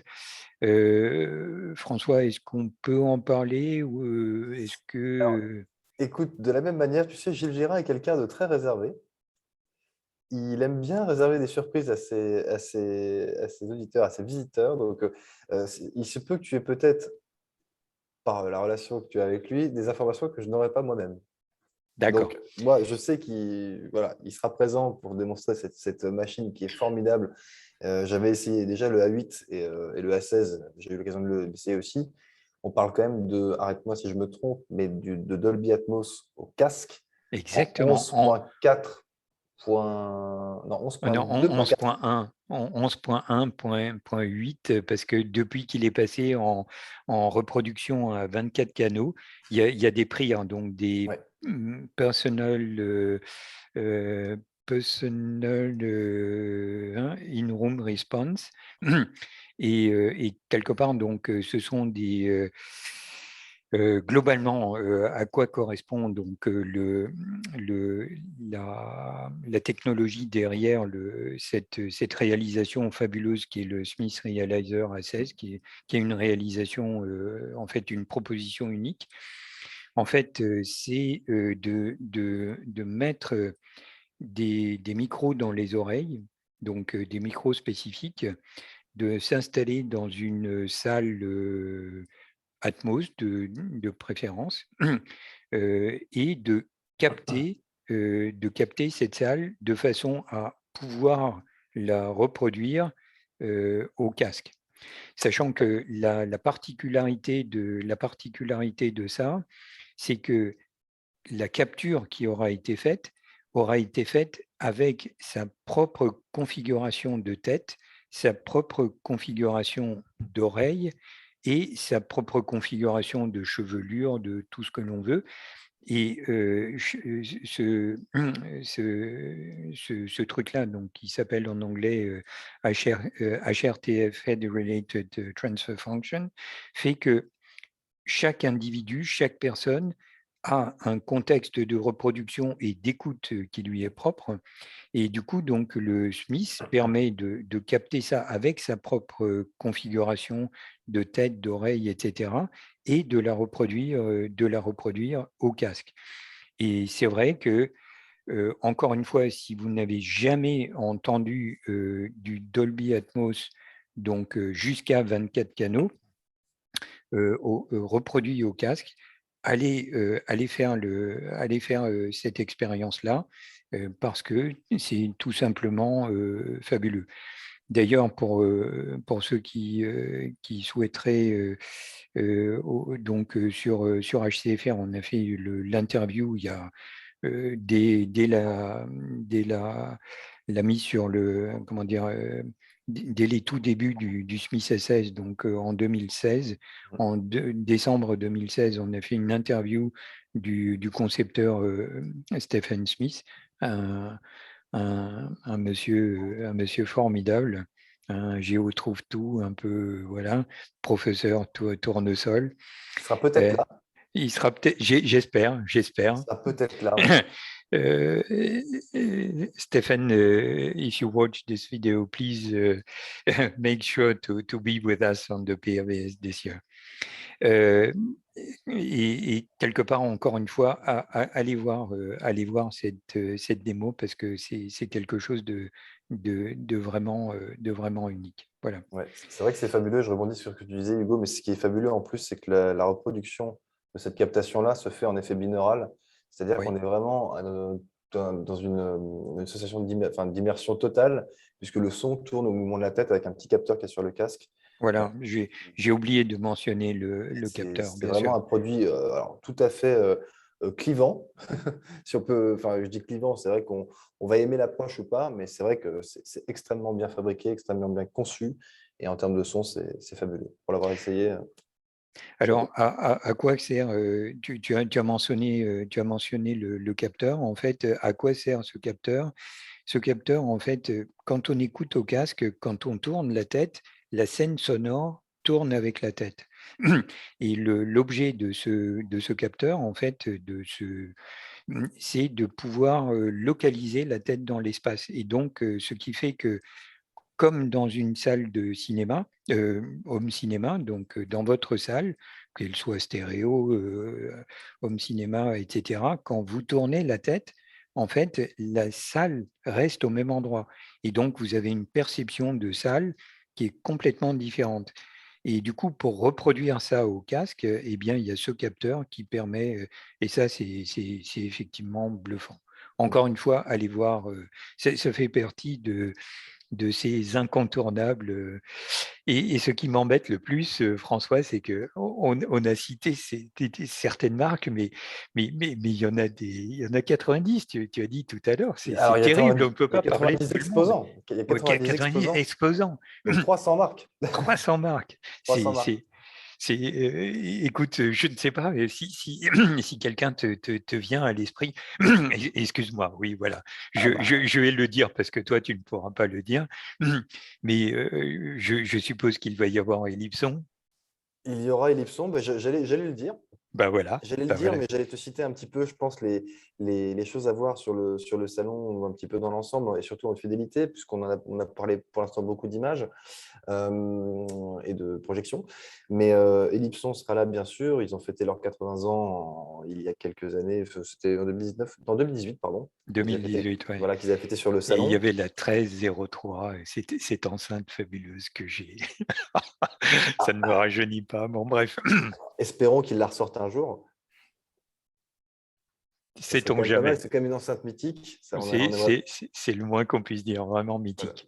Et puis cette 42-40 avec cette boule et ce caisson, c'est incroyable. Ce truc en staff, bref, voilà. Encore une approche unique. Ellipson était l'inventeur de la mise en phase acoustique, notamment, qui est un brevet qui a été repris par tous les fabricants de hi-fi du monde. Bien sûr, tout le monde. Voilà. Mais cette année, ils ont une approche un petit peu différente. Ils vont arriver avec des gammes qui vont rappeler les vieilles Scott ou les anciennes JBL, les gammes héritage. Oh là là là là. Voilà, c'est qui marche très très bien. Vous pourrez les voir d'ailleurs si vous allez sur la chaîne du Paris de Vidéo Show. Dans l'émission qu'on avait faite en digital en juin dernier. C'est un ampli Cambridge Evo, excellent produit d'ailleurs, qui avait été branché dessus. Alors on l'entend très mal dans cette vidéo, mais on voit les enceintes qui sont très sympas. Et parmi les grands noms, on a parlé français, donc on va continuer sur les exposants français. On accueillera De Vialet cette année, qui nous fera l'honneur de faire une salle Oh, sur la gamme Expert. super, super. Ouais. Voilà, sur la gamme Expert, entre autres, et également sur leur gamme connectée Reactor. Et puis, on a évoqué quelques marques tout à l'heure, mais il y a de très, très belles surprises qui vous attendent chez les Américains de Macintosh, notamment. Ah, est-ce qu'ils sont toujours au même endroit? Est-ce qu'il y aura le vumètre? Est-ce que Et- François, est-ce que François aura mis le vumètre, celui qui est traditionnellement juste À l'entrée, à côté, oui, à côté de nous, là, à côté du stand d'HCFR? alors, pas cette année, parce que alors, je ne sais pas s'il va le remettre, mais en tout cas, Oui. François, cette année, du fait que Cédric se soit associé à Sony, Mhm. a profité de cette aubaine pour s'installer dans la salle de Cédric. Ah, d'accord, d'accord. Et Et va nous on aura proposer. du coup une vraie démo Voilà, Macintosh. on Ah, sort il du va y avoir, statique. il va y avoir quelque chose d'extraordinaire. On Si je sort du vous, statique, c'est si je, bien. si je vous dis biamplification, Oui, moi je vois, ouais. Oui, moi aussi, je vois très bien de quoi il s'agit. eh ben, Ah, sacré François. sachez qu'ils peuvent faire plus. Encore. Ah, Arzo, ah bah ah, écoute, Voilà. Ça, c'est une chose. sur On des Sonus, va. Ah, je ne sais tu pas. sais pas, tu dis pas. Je ne sais pas. Je Surprise, ne suis pas au courant. surprise. Je n'ai pas eu vent de cette information. Euh, enfin, François fait Lindorf aussi, juste comme ça, puisque Jeff a parlé de Peter tout à l'heure, donc Oui. Peter Lindorf. ouais. Donc, oui, tout à fait. Oui. Et c'est bon. François fait quand même beaucoup de très belles marques. Ouais, bien Wilson sûr, Audio. bien sûr. Voilà, il y a énormément de superbes marques. Rel également. Ouais. Rel, Dan D'Agostino. Oui. Ouais. Voilà, que d'excellentes marques. En français, toujours, on va accueillir ces messieurs de chez Diptyque. Ça va faire plaisir à Olivier, ça. Ah, J'avais bien noté. Voilà. Et qui vont nous gratifier d'une alliance franco-suisse Avec CH. d'Ardil. Ah, d'accord. Voilà, Mhm. avec ces personnes de chez Dardil. Et puisqu'on reste en Europe, parlons de l'Allemagne, oui. puisqu'on a la chance, Ah, et MBL. je suis ravi d'accueillir MBL cette année sur le salon. Ah oui, c'est du lourd ça. Ah ouais, ça c'est Ça, super. C'est ouais. du lourd ça. Ça, c'est tentant. Tan, qu'est-ce que tu en penses, MBL? Pas cher. MBL, c'est très. Sur les différentes démonstrations que j'ai eues au Alain Dominique et à Zurich, Oui, bien sûr. très étonnamment, les enceintes MBL, c'est pas le très haut de gamme que j'ai apprécié, c'est le milieu de gamme. Et ben, tu vas être Peut-être ravi. était-il plus, Ça coûte moins cher. mieux mis en valeur. Après, bon, après c'est mon goût personnel. Hein. Non, Peut-être mais que d'autres personnes ont préféré le très très haut de gamme. Hein. tu vas être. Bah, c'est vrai que le système très haut de gamme, les 101 Extreme, déjà suffisent aux yeux pour impressionner. Mais bon, cette année, ils n'auront pas l'occasion de les ramener parce que c'est quand même un système qui est énorme, qui y en a quand même pour 1,5 tonne de matériel. Donc, il faut pouvoir les ramener. Comment tu fais ton calcul de Ah, mais- surface comment dire de résistance à la charge au mètre carré, tu veux dire. absolument, ouais, ouais. On met des plaques supplémentaires. Non, je rigole. Ah, d'accord. Non, je plaisante. Mais ils viendront non pas avec le 101 Extreme, mais avec le système 101, bon, qui est déjà du très très lourd. Hein. Voilà, je pense qu'on peut leur faire confiance sur la qualité des démonstrations. Et c'est vrai que ça fait vraiment plaisir de les accueillir sur le salon parce que c'est un nom qui fait rêver dans la haute fidélité, comme bien d'autres. Hein. Tout est subjectif, mais c'est vrai que ne serait-ce que MBL, par le look de l'enceinte, il faut les voir. C'est à la fois une œuvre d'art visuelle et une œuvre d'art acoustique. Donc, c'est une approche qu'il faut absolument venir voir cette année. Écoute, puisque tu parlais d'esthétique, pas plus tard que tout à l'heure à midi, quelqu'un m'a parlé de Klipsch, des Klipsch Palladium, une série Klipsch qui a été arrêtée, mais qui fait partie de ces produits mythiques, parce que c'est des choses vraiment, vraiment très particulières et magnifiques. Ouais. Du coup, ce qui m'amène à Klipsch, est-ce qu'il y aura toujours le barbier? Oui, et pas Ah, que. super. Donc, il Pas faut que. que parce que en 2019, oui, pourquoi je parle du barbier? Parce que quelque part, en fait, dans le stand de Klipsch, donc qui est un peu donc vintage, avec des motos, C'est etc. l'esprit rock'n'roll, voilà. Voilà, L'esprit, exactement. ouais. Et du coup, donc, il y a un barbier qui est là et qui vous fait la barbe. Malheureusement, en 2019, j'ai pas pu me faire la barbe, mais je vais essayer de réserver un créneau Ah pour, bah, pour le faire. là, Hugo, il te reste une semaine pour la faire pousser, là, hein, parce que... Oui, non, mais Te trompe pas, Hugo, hein, quand tu arrives sur le stand, parce qu'il y a un tatoueur aussi. Hein. c'est vrai qu'il y a le tatoueur. J'allais le Mais dire. enfin, excusez-moi, messieurs, mais le tatouage, c'est peut-être. Enfin, je suis marié avec la même personne depuis plus de 40 ans maintenant. Et si je venais avec un tatouage, je pense que j'aurais un succès d'estime auprès de mon épouse. Mais bon, Même pas un petit... excusez-moi excusez-moi d'étaler ma vie privée devant vous. Même pas un petit dragon sur l'épaule, non? Oui, oui, même pas un petit dragon. Bref. Mais alors, Au- Klipsch, tu en parlais, oui. Hugo, et ça me fait plaisir que tu en parles, parce que c'est un exposant qui ne sera pas au même endroit que tu les as vus en 2019, Ah, mais qui seront sur ils le seront second ailleurs. site du Oui. Cap, ouais. Parce qu'ils ont pris un peu plus de... Pour vous faire plaisir, ils vous réservent énormément de surprises. Je ne peux pas vous en dire plus, mais ils vous réservent énormément de surprises, et régulières en plus. Mais ils fêtent cette année leurs 75 ans. Voilà. Alors, Donc, je suppose qu'on va avoir une Clipshorn 75e anniversaire ou quelque chose. ah, voilà, Mais c'est vrai, effectivement, si tu dis que c'est le 75e anniversaire, c'est un endroit incontournable, incontournable, incontournable. incontournable, absolument. Et je vous assure qu'ils ont mis les petits plats dans les grands pour vous satisfaire en termes d'expérience et que leur univers ne va cesser de vous sauter aux yeux. Waouh. Écoute, ça nous amène, parce qu'on parlait de Klipsch enceinte, ça m'amène à parler à évoquer B&W au travers B&W qui est devenu récemment donc une division donc de Sound United, Tout à fait. puisque Sound United a racheté B&W. Mais Sound United, c'est également plein d'autres marques, Polk, bon, Polk, bien sûr, dont Definitive DevTech, Technology. Definitive Technology, dont Denon, dont Marantz, dont beaucoup de choses. Donc classé. Ouais. Donc classé audio, bien sûr, classé audio. Tu peux nous en dire un petit peu plus sur le stand de Sound United? Parce que Ah, j'ai eu Yann Gazy, parce qu'on a fait un podcast sur le HDMI 2.1. ouais. C'est vrai que c'est un truc un peu complexe quand on ne connaît pas. Et du coup, j'ai essayé de tirer les vers du nez de Yann, mais il a été suffisamment fort pour résister. Donc, tu peux nous en dire plus, un Le petit peu plus, serais-je? François? Oui, Ah, écoute, je ne vais pas casser leur surprise de la même manière que je ne le ferai pas pour bien les autres sûr. exposants.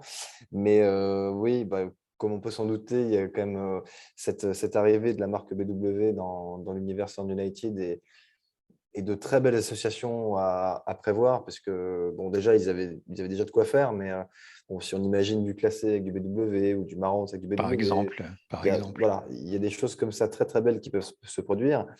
Et puis pour la partie home cinéma aussi, ils savent faire quelques amplis aussi chez Denon et Marantz. Bien sûr. Euh, Je suis un grand fanat. Enfin, avant de passer à l'ampli, au processeur actuel, donc voilà, j'avais un 8805 Marantz, un processeur magnifique.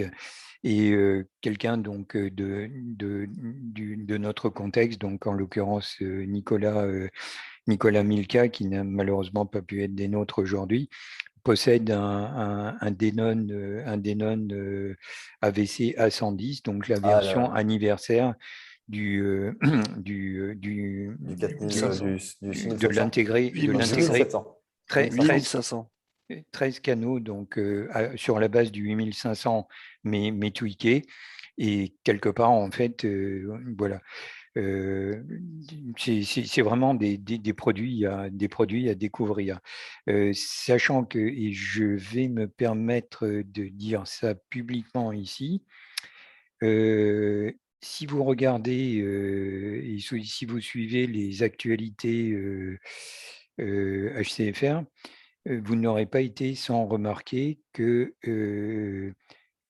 le système de calibration Odyssey, donc le Odyssey MultiQ XT32, est là depuis un petit moment et n'a pas forcément beaucoup évolué.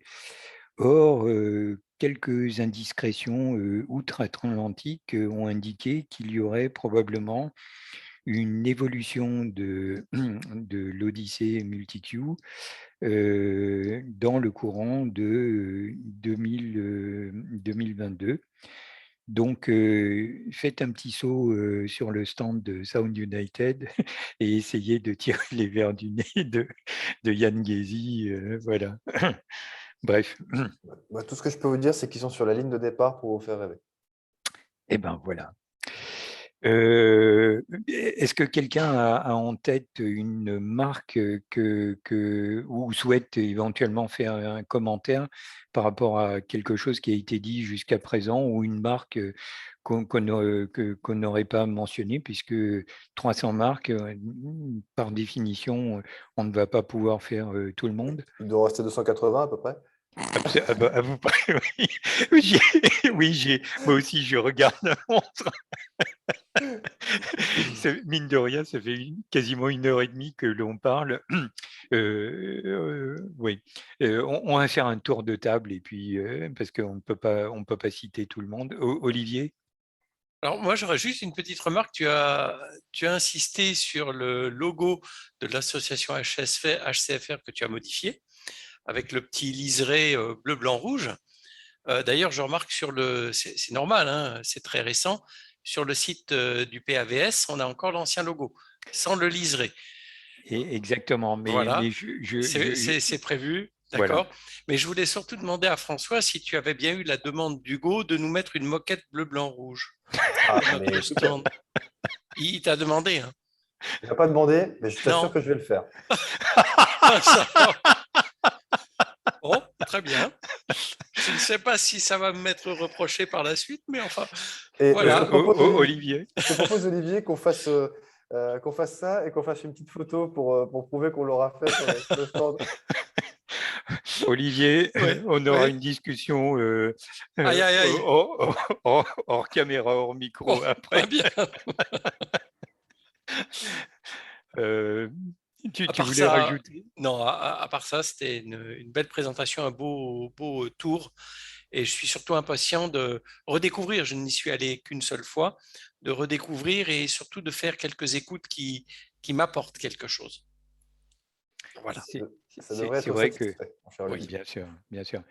Sachant qu'il faut rappeler que Olivier habite dans le sud de la France et que donc pour venir, il doit prendre le TGV, l'avion, etc. Tout comme Jeff d'ailleurs. Donc Voilà. voilà. Jeff? Non, hein, moi j'ai hâte d'y être, hein, tout simplement. L'année dernière, évidemment, ça avait été annulé par la force des choses. J'avais été très déçu. Heureusement, il y avait eu la petite édition digitale qui avait permis de rattraper un peu le coup. Ouais. Mais bon, malheureusement, ça remplace pas un vrai salon. Rencontrer les gens, toucher les produits, mettre des traces de doigts sur des produits qui ont été essuyés par les équipes, et puis se dire ah ça c'est moi et peut-être un jour j'achèterai. Mais vraiment hâte d'y être. Et les annonces que tu as fait là, François, ça met vraiment l'eau à la bouche. Alors plus que la petite bouffe qu'il y aura le vendredi soir pour la presse, hein, puisque nous on sera là en guise de pique assiette bien sûr. Mais non, franchement c'est pas inespéré parce que c'était obligé que le PAVS continue et revienne, mais revienne en force comme ça, je pense que ça va être très fort. Ça va être une très très belle édition et vraiment, à nouveau, j'ai hâte d'y être. Bah écoute, Je vais pas endormir. Ouais, nous, on a hâte de vous y accueillir tous, bien sûr. Oui, c'est vrai que se retrouver en présentiel, et d'ailleurs, ça m'amène à la question, quant à l'organisation physique, est-ce qu'il y aura port du masque? Est-ce qu'il y aura contrôle à l'entrée? Est-ce Pas que, sanitaire. voilà, Tagé, Absolument. Absolument, c'est voilà, normal. nous n'avons pas le choix. Légalement, nous n'avons pas le choix. Voilà, c'est pas une question de préférence. De toute façon, certains cinémas commencent par exemple à retirer des masques. il y en a pas beaucoup, Il hein. n'y en a pas beaucoup, mais Oui, certains le font. C'est aussi dépendant de la politique du bâtiment, enfin, du site qui nous accueille. Et en l'occurrence, l'hôtel, comme la majorité d'un site est un hôtel, ils font bien sûr attention à leur clientèle et à ce bien que, sûr. à ce Et que- quelque part, en fait, la prévention, et en plus la loi, hein, et c'est quelque chose d'important, donc c'est Tout à fait. incontournable. Donc, port du masque et contrôle du pass sanitaire à l'entrée. De vigueur, absolument. Et je pense que c'est important pour qu'on puisse l'enlever définitivement à partir de 2022. Absolument. Et surtout que quelque part, il y ait pas un souci qui soit créé par le biais. Pourquoi? Parce que ça pourrait compromettre l'avenir, et on est tous là pour que ça continue, évidemment. Tout à fait. Manu? Non, bah, c'est vrai que ce salon reste toujours une belle fête avec une bonne ambiance, une belle euphorie. Donc, on ne l'a pas connu depuis un petit moment maintenant. Donc, je pense que ça sera aussi bien que d'habitude, voire même mieux en termes d'ambiance. Voilà. Sinon, je voulais juste Ouais. dire une bêtise. Personne n'a vu que mon logo était à l'envers. Mon fond d'écran est complètement à l'envers. Non, ne Pas du t'inquiète pas, tout, c'est à C'est l'envers l'effet pas pour du tout, toi. miroir. c'est C'est normal. normal parce que C'est l'effet toi-même, Ah, miroir. tu parce te que je me vois au vois, je bloque travers. quoi. Je croyais que c'était une connerie. Non, non, c'est Mais non, normal. pas du tout. Non, En, non, en non. fait, tu te vois au travers du logo, et c'est pour ça qu'il est à Ah, l'envers pour C'est toi. l'effet miroir. Et C'est tu peux l'effet le miroir. désinverser si tu souhaites vous dans un auriez pu me le menu. dire. Si ça perturbe trop, ben moi je vais le faire parce que ça me perturbe. Non, non, attendez les gars, on va faire ça hors caméra pour ne pas perturber ceux qui nous font le plaisir d'être avec nous ici. Donc voilà. Tanvin, euh, est-ce que tu as quelque chose à rajouter, une marque que tu souhaiterais ou des questions que tu souhaiterais poser? Plutôt des questions. J'espère qu'ils vont mélanger les démonstrations entre musique dématérialisée, CD et vinyle. Parce que, bon, personnellement, je ne le cache pas, hein, je n'aime pas la musique dématérialisée. Après, après, il y a une démonstration dématérialisée à Zurich en Suisse où je suis allé au salon. Ça m'a bluffé parce que j'ai cru qu'on écoutait vraiment un super bon CD et le démonstrateur, je fais, ah bah non, c'est le render qui tourne là-bas. Donc, c'est très drôle quand on part sur des faux principes, on va dire. Donc, ouais, s'il y a plusieurs sources qui pouvaient être mises en démonstration, ce serait pas mal. Il y aura du vinyle.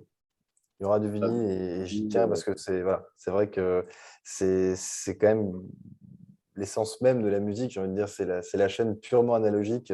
Bon, si tant est que le vinyle ait été enregistré à partir d'un support analogique ou Bien gravé à sûr. partir d'une bande magnétique. Voilà. Mais oui, certains exposants, et principalement ceux qui feront des systèmes les plus haut de gamme, vont travailler le vinyle cette année. Bien sûr. En fait, quelque part, ça devient incontournable, cette espèce de retour aux sources. Et Tanvin, effectivement, tu as raison de le dire, et ça revient à ce qu'on avait dit au départ, à savoir le dématérialisé ou éventuellement le MP3, même si le dématérialisé, encodé, etc., c'est toujours un petit peu, comment dire, une fois qu'on a goûté au vinyle, qu'on a regoûté au vinyle, et je ne saurais trop recommander à tous ceux qui viennent d'aller se refaire une petite écoute. Si vous n'avez jamais entendu de vinyle, surtout ne manquez pas l'occasion d'aller écouter du vinyle, et quelque part de vous faire l'oreille par rapport à ce qu'est l'analogique. Alors, absolument. Et si tu me permets, Hugo, je voudrais ajouter un point qui, qui, à mon sens, amateur de vinyle, est important. Faites attention aux vinyles que vous écoutez également. Parce que Bien sûr. les vinyles qu'on trouve aujourd'hui, beaucoup de rééditions d'albums se font à partir c'est-à-dire que les maisons de disques n'ont pas toujours les masters originaux des groupes, les masters originaux analogiques, et parfois sont gravés à partir de qualités qui sont guèrement plus que du FLAC en 16 bits. Voilà. Donc c'est assez surprenant pour un support comme celui-ci, mais il y a des fabricants de vinyle de grade audiophile. C'est peut-être un petit peu plus cher, mais on achète vraiment de la musique pour le coup, et on n'est pas sur un support, on n'a pas l'effet support. Après, voilà, c'est une question d'appréciation. Il faut, voilà, on aime bien, voilà, on ne peut pas toujours tout trouver sur un support qui respecte la chaîne de A à Z, mais essayons quand même de faire attention au vinyle qu'on met sur nos platines, parce que c'est quand même important d'écouter la musique comme elle a été écrite et dans son intégralité. Bien sûr. Ce qui juste, dans cet esprit-là, tu parlais donc de l'enregistrement et des bandes. Donc, ça me fait penser à Revox Studer, donc cette mythique marque qui malheureusement aujourd'hui n'existe plus. Mais du coup, ça m'amène à te demander, est-ce que Nagra sera présent au salon au PEVS? Je n'ai malheureusement, on s'est eu assez tard, et ce sont des systèmes, bon, ils ont comment dire, ils ont une approche des écoutes, ils veulent vraiment choisir une salle qui leur corresponde, et bon, c'est forcément, le niveau des systèmes l'impose, mais on n'aura pas la chance de les accueillir cette année, mais je ne désespère pas de pouvoir un jour vous faire ce cadeau à tous, que de faire venir Nagra, si tant est que ces messieurs veuillent bien nous faire cet honneur. Ben, écoute, ce serait formidable, effectivement, s'il pouvait être là. Tu as mentionné tout à l'heure, très rapidement, et excuse-moi, Tanmin, je t'ai interrompu, mais on parle d'analogique. Euh, Quelque part, tu as mentionné donc comment dire, le binaural. Est-ce que Radio France sera là? Parce qu'ils ont fait pas mal de démos et d'enregistrements en binaural, et ce serait vraiment très intéressant si ils pouvaient avoir la possibilité d'autant plus qu'ils sont juste en face. J'ai donc envie de te répondre, puisse-t-il t'entendre? D'accord, d'accord. Parce que quelque part, j'ai eu l'occasion d'assister dans le contexte de l'AES. Il y a, je crois que c'est en 2018 ou 2019, je ne me souviens plus, 2019. J'ai eu l'occasion d'assister justement à une démo comment dire, à une démo Radio France d'enregistrement et de reproduction en binaural, et tout ça était en haut de la tour d'ORTF, Ouais. donc avec vue, c'est magnifique. Par contre, encore une fois, si vous n'avez jamais écouté une prise de son en binaural, connectez-vous sur le site de Radio France, et il y a des enregistrements en binaural, et c'est vraiment magnifique. Et évidemment, comment dire, et juste, je passe encore une fois du coq à l'âne. Sennheiser, est-ce qu'ils seront présents? Pourquoi je passe à Sennheiser? Parce que j'ai des écouteurs enregistreurs en BO Smart Headset Ouais. qui sont formidables. Je ne sais pas si tu possèdes ça, mais c'est Bah, écoute, magnifique. alors non, mais je porte du Sennheiser actuellement, tu vois, également. Mais alors Sennheiser, non, moi ça fait partie il y a quelques noms qui n'ont pas pu être présents cette année. Sennheiser en fait partie. Bon, on le sait, hein, Sennheiser a été le sujet d'un rachat récent qui a entraîné pas mal, je pense, de restructuration en interne chez eux. Ils ont pourtant sorti un produit exceptionnel sur des intra haut de gamme, qui est l'IE900, si je ne me trompe pas, qu'on avait présenté au PVS Digital en juin dernier. Oui. Il y a une petite vidéo, si vous voulez la revoir. C'est un intra-auriculaire qui est magnifique, qui est sculpté c'est un design d'une beauté sans nom. Même Pepe Garcia, qui l'a découvert sur le plateau, a été ébahi par la beauté du produit sur un produit qui fait cette taille-là, de la qualité de la gravure, du moulage, de l'usinage. Il en revenait pas. C'est un produit vraiment haut de gamme qui, je crois, flirte avec les 1 200 € ou 1 300 € pour un casque intra-auriculaire. Donc, on est déjà dans le… Ouais, Voilà. ouais. Mais malheureusement, ils ne seront pas là cette année. Bon, ça arrive, hein. Il faut bien qu'ils laissent la place à d'autres aussi.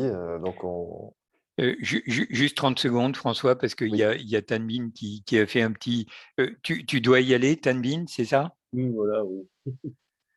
Ok. Tu veux dire quelques mots avant de nous quitter, Tanbin?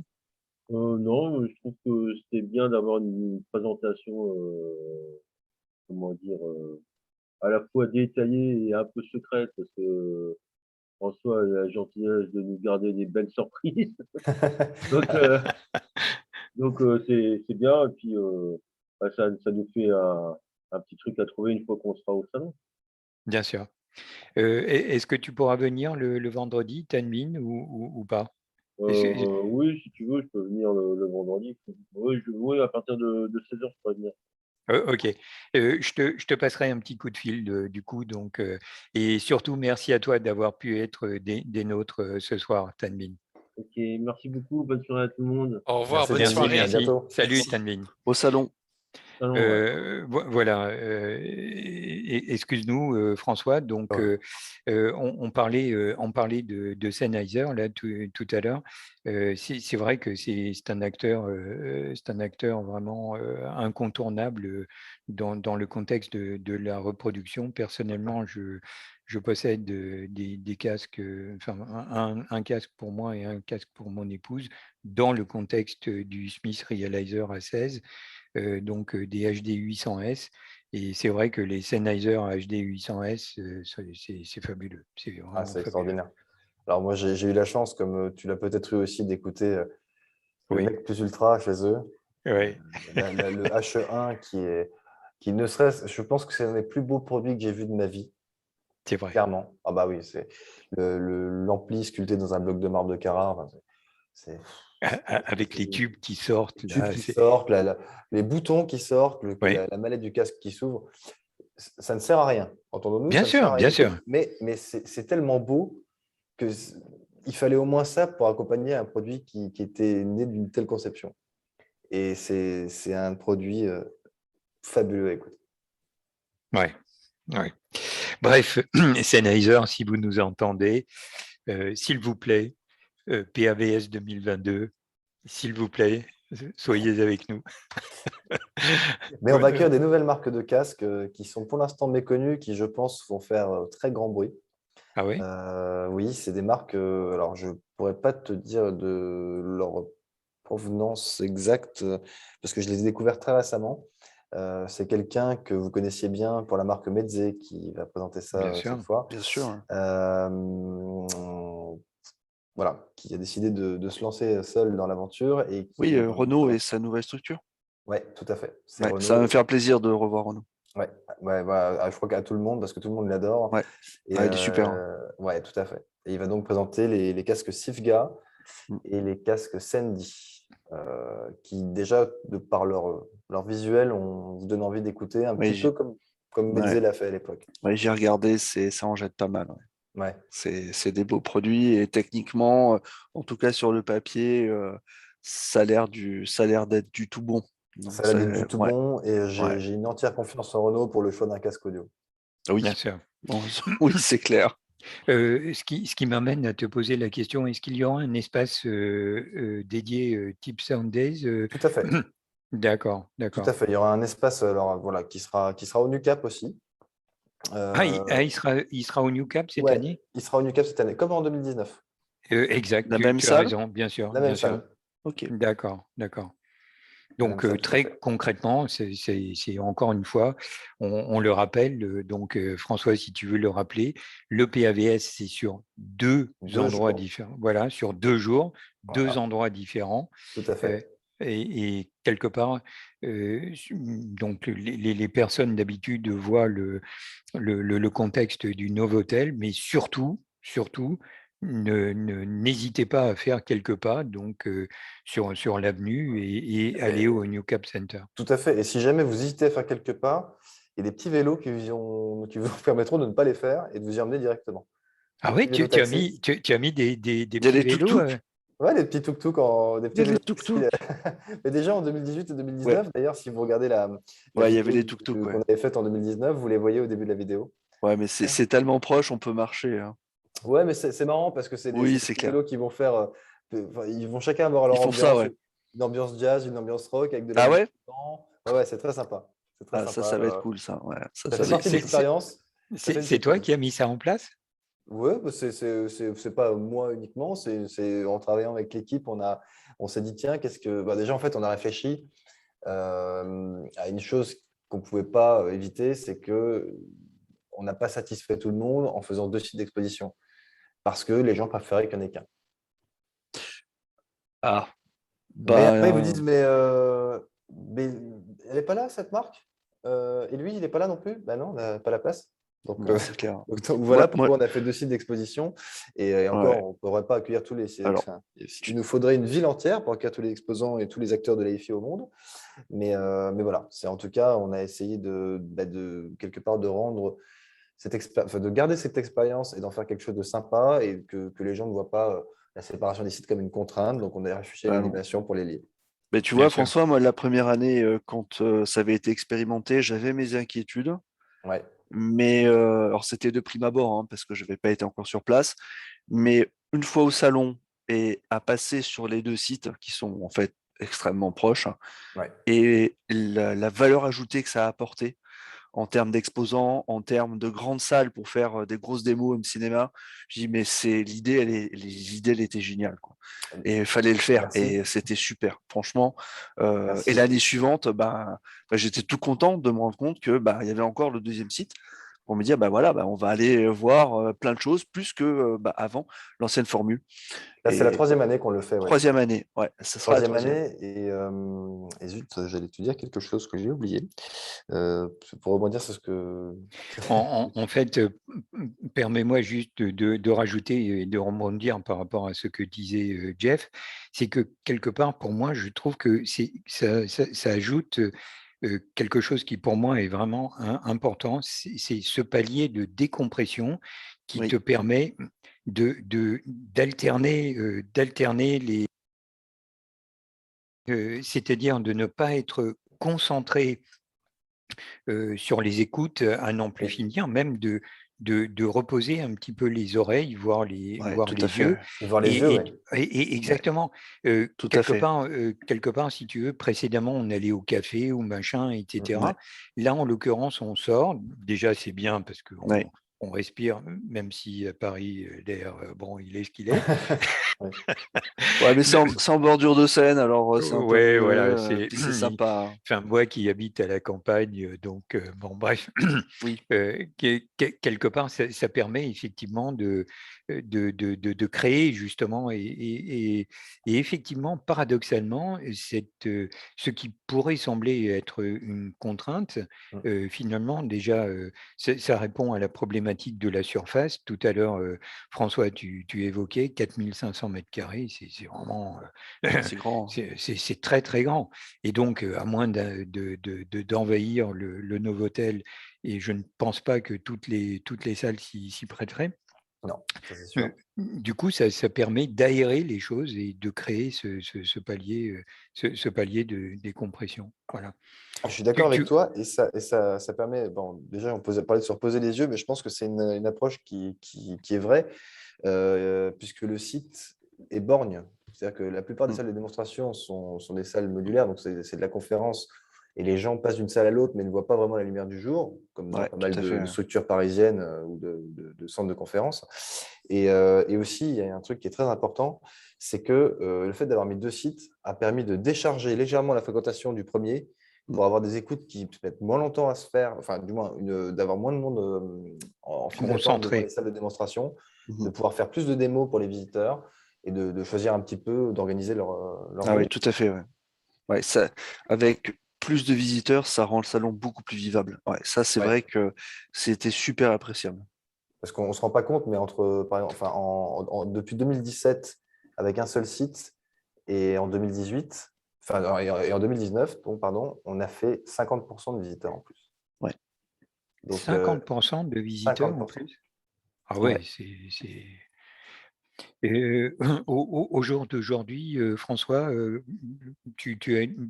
enfin, je pense que tu commences déjà à avoir une petite idée de la tendance de la fréquentation. Comment ça se présente? Bah, écoute, ça se présente très très bien parce que quand je te parlais de voilà, on a fait en 2019, on était à peu près à un bon 9000 visiteurs. Ce que je peux déjà te dire, c'est qu'on a largement dépassé les 5000 préinscrits. Ah, c'est formidable. C'est formidable. Il va C'est- falloir c'est- exploser les scores, hein, passer à 10 000 Exactement, Espérons, et on va s'y employer minimum. d'ailleurs. Ah bah oui, on va espérons parce rameuter du qu'on a monde. beaucoup de gens qui viennent directement sur place aussi. Ils sont voilà, qui ont l'habitude de l'événement et qui viennent sur place et qu'on ne peut pas mesurer en inscription. Mais en tout cas, oui, je suis très content et surtout en cette période un peu qui nous a fait tous douter, je pense. Je suis content de voir qu'on est aussi suivi à la fois par les exposants, mais également par les visiteurs. Et je pense qu'on va faire une jolie édition. Ah bah, Gérard Darmon reviendra jeter un coup d'œil. Peut-être en casquette, comme d'habitude, mais je n'ai pas eu l'information. Attends, on me dit dans l'oreillette que je n'en ai... Non, je ne sais pas. Euh, j'ai cru comprendre qu'il y aurait, comme les années précédentes, des démos un petit peu en forme comment dire, de contexte thématique avec des interviews. Est-ce que c'est un peu trop tôt pour en parler? C'est une Non, non, non. surprise? Alors, pour tout ce qui est contenu et on va dire détail, ça, je pourrais pas te le dire parce que ce n'est pas mon équipe qui est en charge de ça et c'est plutôt, en fait, si tu veux, on faisait des conférences effectivement en 2018 et 2019. Et cette année, on va travailler un nouveau format pour rendre le salon un petit peu plus digitalisé aussi.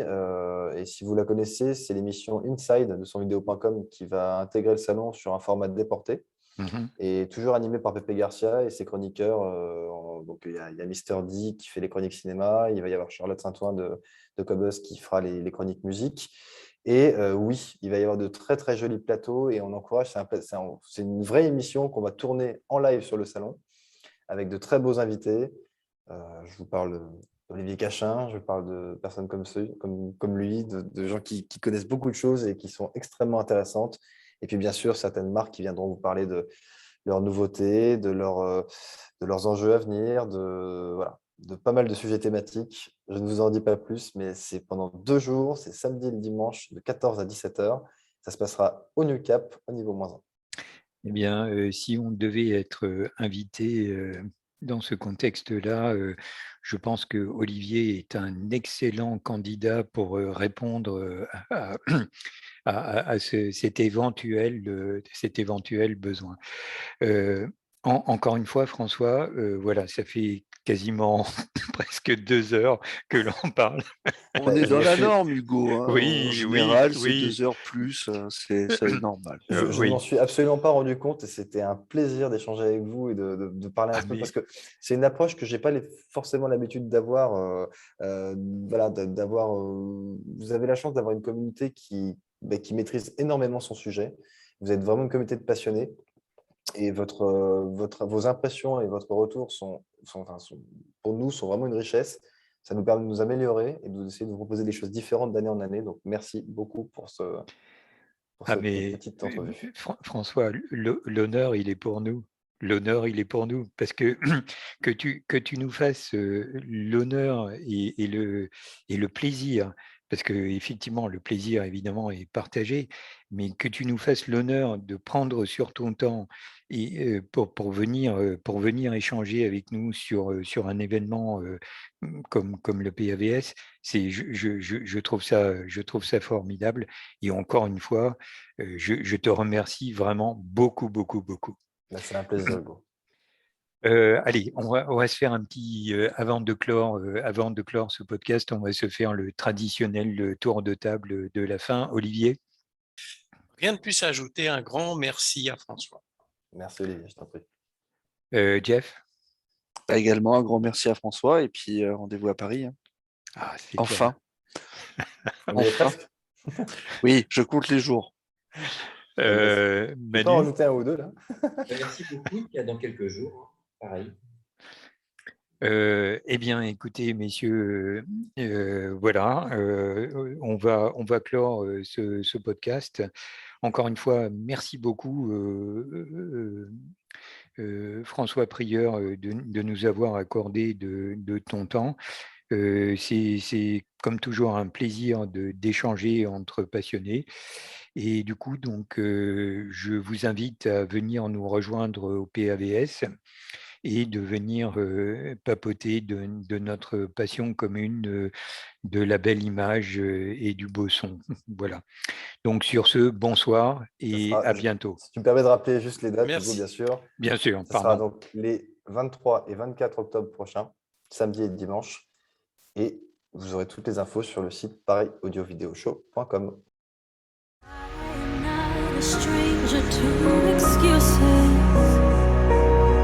Burned me once or twice. I expect